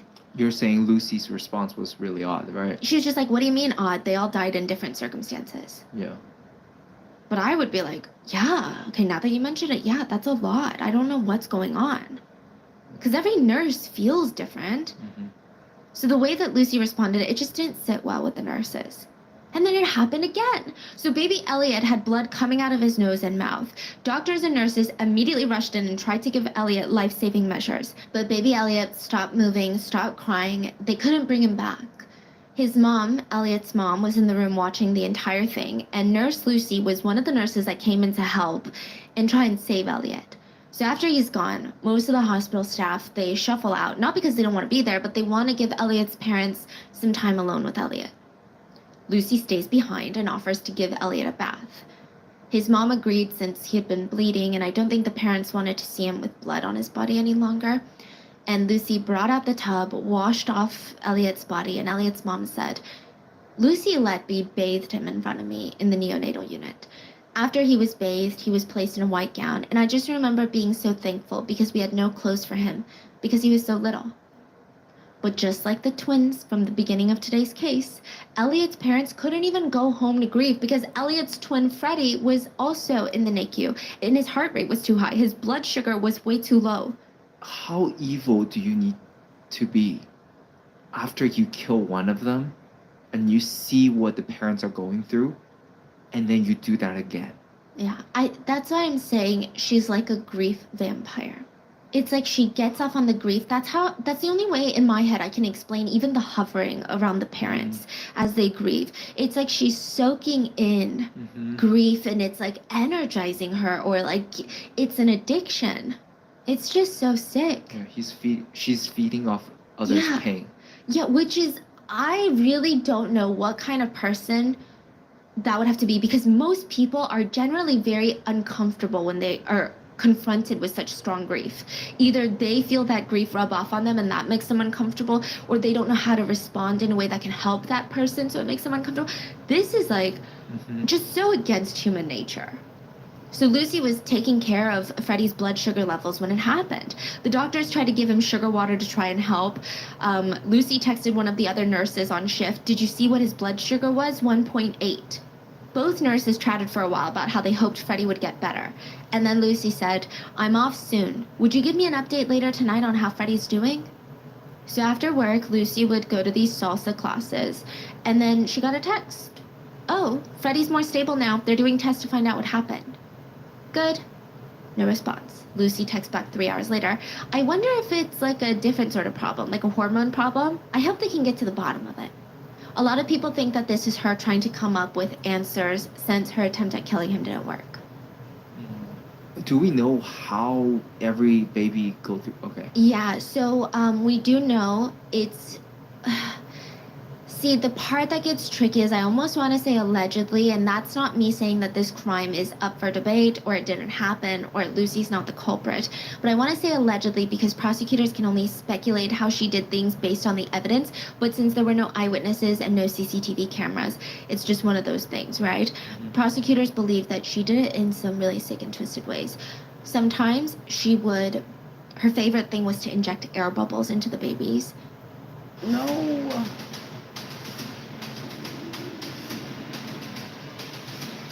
I don't know, man. Really. No. I'm fighting every day. Every time. You know how when you get a shot, they make sure that there's no air in there, right? So an air bubble, like when you're talking about skin, it's fine usually, but when you're going into the vein, into like the bloodstream, air is absolutely not okay.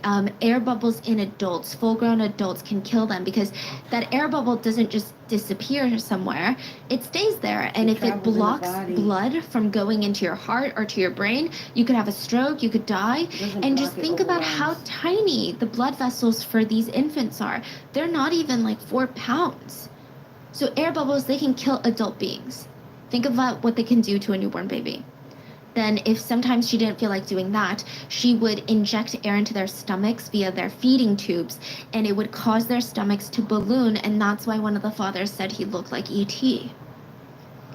And that can really crush like their diaphragm and all these other things so that they can't breathe. There was evidence of physical assault in some cases.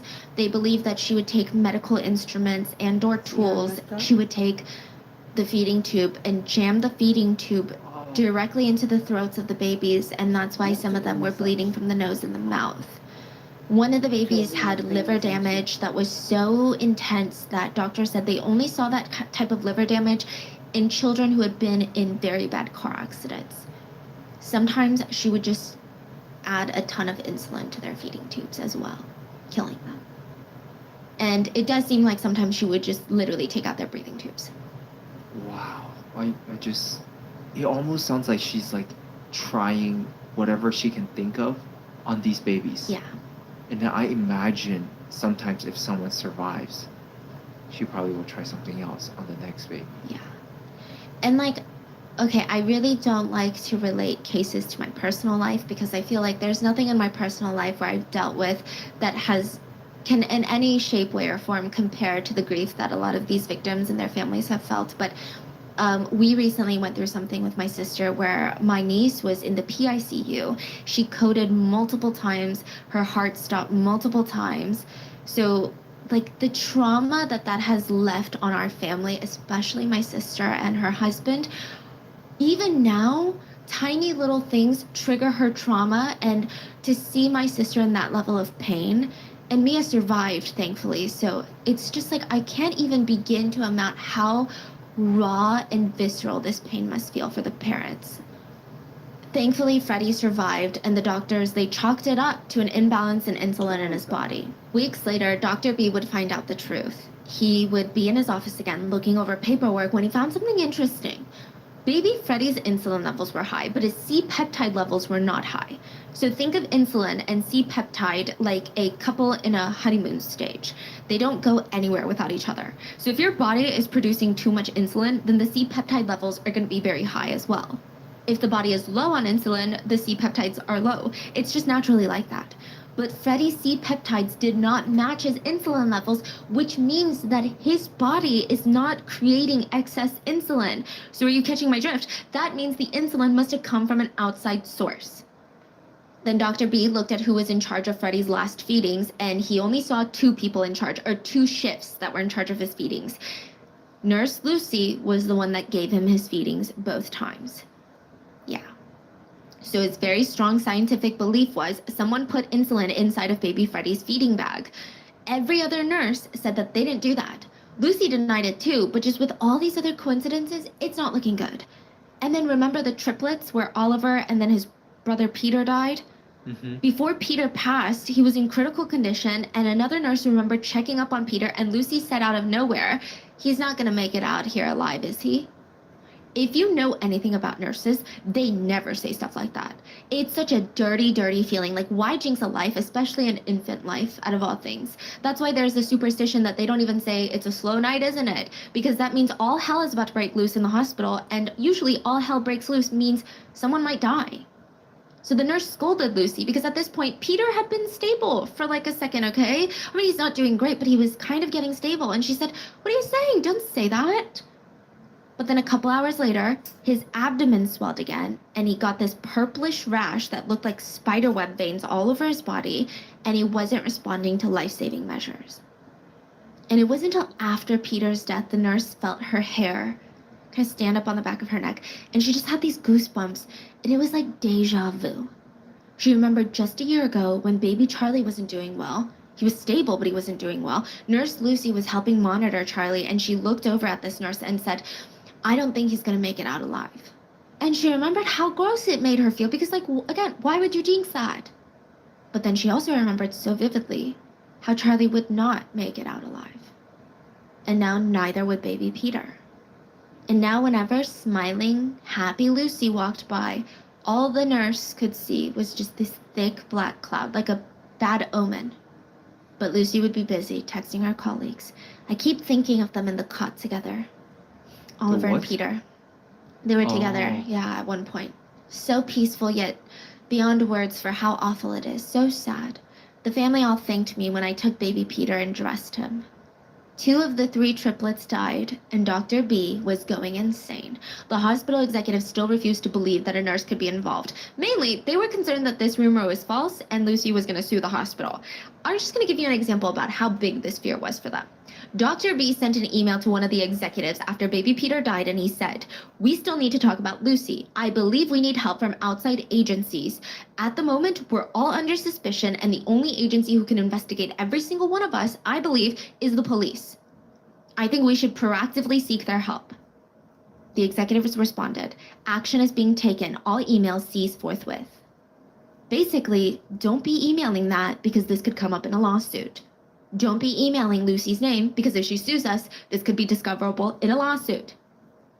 But 4 doctors, Dr. B, the head of the neonatal unit, Dr. J, the one that walked in on Lucy acting busy, and 2 other doctors, they refused to back down. The hospital executives, they even try to put their own minds at ease by calling the Royal College of Pediatrics and Child Health. So this is in the UK, hence the Royal College, right?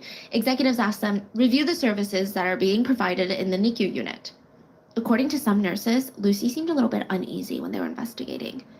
And they said that for whatever reason, when anyone outside the hospital, even if they called like an ENT specialist for the babies, Nurse Lucy would look around several times and just constantly ask, like, who are these people? Who are these people? It just seemed odd. So after the review, all of the documents were sent off to a specialist in London, and she said at least 4 of the infant deaths should be investigated by authorities. But the hospital still didn't do anything. They had another meeting in January of 2017 and just taking their sweet time. They said, the results show that the problems in the neonatal units are issues that have to deal with leadership and timely intervention. AKA, we're not going to the cops about it. We would rather just stop accepting premature babies. That's what they say. Let's stop accepting premature babies. We'll still do labor and delivery, but no more premature babies and no more NICU for a while. They also moved Lucy to an administrative job in probably the worst department that they could have put her in. The Risk and Patient Safety Office. It's like so ironic, no? Yeah. But at least she didn't have access to the babies anymore. Okay. But it's just crazy how much the executives were worried about a lawsuit. At this point, you might imagine that Lucy comes from the royal family themselves and they all work for her. Because a few weeks after shutting down the NICU, the hospital CEO personally went to Lucy's father's house and apologized to Lucy and her father about the rumors and accusations she was facing. Wow, how ironic, dude. Like this is unbelievable. Yeah, he came back and advised the other board members of the hospital to apologize to Lucy as well. They even tried to get the 4 doctors, they're called the Gang of 4 in the UK. This is like a Black Mirror episode. Which one? Just like any. Oh, yeah, Just yeah. the irony of this. Yeah, like they're more scared of a lawsuit than infants dying. Yeah, meanwhile they're apologizing to a killer. Please, Yeah. please. They tried to get the 4 doctors to send an email to Lucy, and they wanted it to read, "The increased mortality rate in the NICU unit has been a stressful time for all of us, and we understand that it has been exceptionally stressful for you. We would like to apologize for any inappropriate comments that have been made during this difficult period. As you are aware, emotions ran high. We are very sorry for the stress and upset that you have experienced this past year. Please be assured that patient safety is our top priority during this difficult time." The doctors were like, you can keep your letter and we're gonna go to the authorities, okay? So that's how Operation Hummingbird began. Officer Jones sitting in his office at the police station, and he's looking up at these 2 doctors sitting in front of him, still in their white coats, and they're fidgeting. They seem super nervous. The hospital isn't thrilled about us doing this, and we didn't want to make a big fuss, but we think a third-party organization needs to handle this case. So the doctors are saying, basically, we want you to look into us too. Look into every single person in this unit because we don't know what's going on. We have our suspicions, but we need to stop this. Babies are dying. And he explains, we usually lose maybe 2 to 3 babies a year, max probably 4 in the past history of our hospital. But this year alone, we've lost 7, and many, many more had close calls. Okay, and how can we help you with that? They're like, we don't think that these deaths have been natural. There's a nurse that has worked every single shift that someone has died or had almost come close to dying. They're like, well, do you have proof? So they gather all of these medical documents and all the shift charts from the past year. and they gave it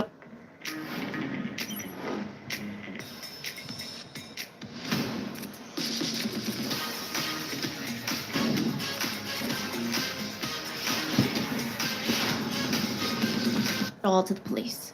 The investigation would take 1 year. They would have to pull medical records, shift charts. They would go to eyewitnesses, nurses. They talked to doctors, nurses, families, everyone.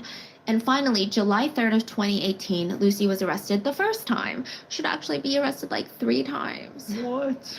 Yeah, the whole ordeal was pretty anticlimactic. We do have some body cam footage, but I mean, Lucy looks vaguely confused. It's hard to say whether or not she's faking the confusion, but I thought the reaction was telling, okay? Just like put your mind in that position for 1 second, okay? If there were cops at my door, and I know that there have been rumors about me killing babies, that is like one of the worst crimes to be accused of, right? Especially if my profession is saving babies. I would just feel the highest sense of injustice. And they come knocking on my door, you better believe I'm not fighting them. I'm not trying to be argumentative, but I would be screaming and pleading with them like, you don't understand. I would never, like, I feel like there would be something inside me that's like, the words would be flowing out like, you don't understand, like, this is not what you think. Right, I would never. You don't think so? Like, that feels like more of a normal, appropriate reaction. Yeah, I can see that. Yeah. She's really chill. She looks kind of confused, but she just like follows them. The only thing she really says is like, oh, I had knee surgery. And I think she mentions it as a way to explain why she's moving slow into the patrol car. But that's really all she says. We do have to take a seat in there for me, Lucy. I'll move that seat forward a bit. Sure. It was just that knee surgery. Oh, right, okay. We do have some footage of what happened inside the interrogation room, but not all of that has been released to the public. It's very short, what we have, and the clip starts off with Lucy talking. She's got her hands in her lap, and her elbows are hugged close to her body. She's not moving a lot. She's very calm. She's not very defensive.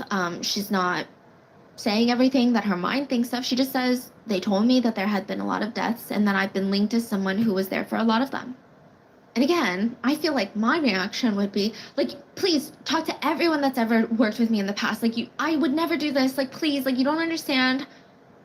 Like, I'm on every single shift. Like, I feel like I don't know, who knows? Maybe in the rest of the interrogation it went like that, but this was just eerily calm for me. They asked, did you have any concerns that there was a rise in the mortality rates? Yes. So tell me about that. What concerns did you have?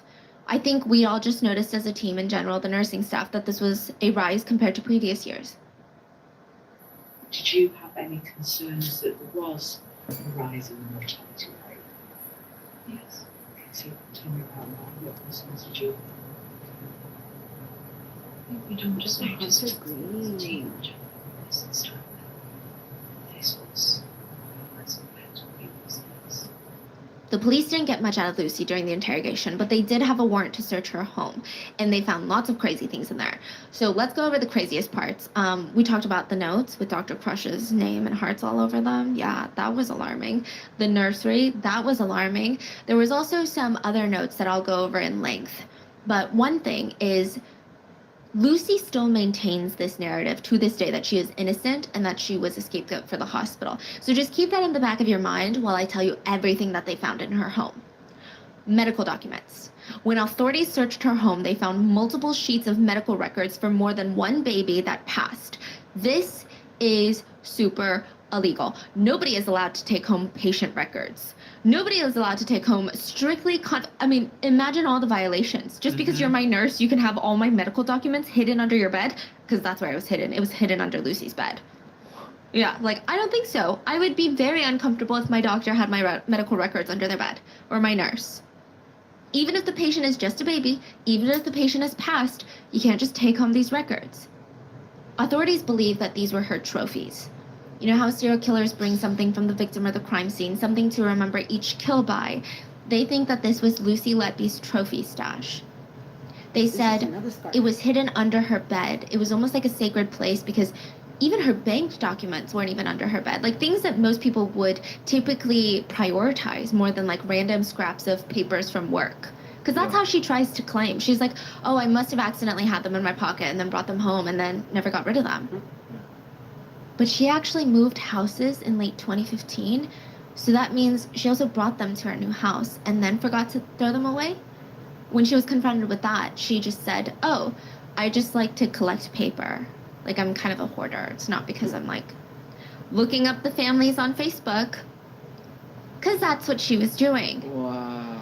Oh. I don't know how she was able to try and even look the investigators in the face and argue this, but Lucy Letby looked up a lot of the parents of the baby's victims on Facebook, and this is the disturbing part, okay? This is why I keep thinking of grief vampire while I'm researching this case. I just keep thinking of, like, this image of someone who gets off on people's grief. Like, someone just standing at a funeral, like, soaking in all this energy. She would do this around baby death anniversaries for these victims, because parents will usually post, like, it's been 1 year without you, it's been 2 years. It's a moment of grief and reflection and love and all these complicated emotions, and during the holidays, which is another moment for families to reflect and talk about these types of things. She would look up the parents every so often on Facebook. And when I say every so often, that sounds like once or twice a year. In 1 year, it was like 2,300 something times that she looked up parents of the victims. How many times? 2,300 something times. 1 year? In 1 year. There's 365 days. Yeah. Yeah. So it's like 4 times a day. I mean, she claims that she just remembers these patients and wanted to see how they're doing just because she's a caring nurse, but I don't know, 200, 3,080 times in a single year is just unhinged behavior in my very personal, non-professional, very free advice and opinion. That is unhinged behavior. Yeah. That's not even the most damning thing found in her house. The notes. Lucy was an avid note taker. She kept a diary, a planner, and she wrote a lot of sticky notes, and she never threw away any of it. Another slightly unsettling detail, at least for me, was that her diary was just super, super meticulously organized, like color-coded with different colored asterisks. She had some sort of meaning behind every color. Every different code was something. Authorities believe that the highlighted dates in her diary were significant events that were related to her crimes. The contents of her diary have not been released to the public, but her little notebook scraps, her journaling scraps, sticky notes, they were released, a few of them. Another unsettling thing, they're not that easy to read, not in the sense that her handwriting was messy, but okay, so sometimes she writes left to right while she's writing. But then she'll go in and fill over the leftover spaces in between the words she's already written. Or on top, like, you know how there's lines? She'll write in between the lines a whole nother thought. Sometimes she writes words on top of words, so it's kind of difficult to pick up her whole coherent train of thought. But one sticky note that has made its rounds on the internet has been decoded, and it reads in full, I am evil, I did this. There are no words, I'm an awful person. I pay every day for that. I can't breathe, I can't focus, kill myself right now. Overwhelming fear, panic. I'll never have children or marry. I'll never know what it's like to have a family. No help. I've not done anything wrong. Police investigation, slander, discrimination, victimization, all too much. All taking over my life. I feel very alone and scared. What does the future hold? How can I get through it? How will things ever be like they used to? I don't deserve to live. I did this. Why me? I killed them on purpose because I'm not good enough for them. I'm a horrible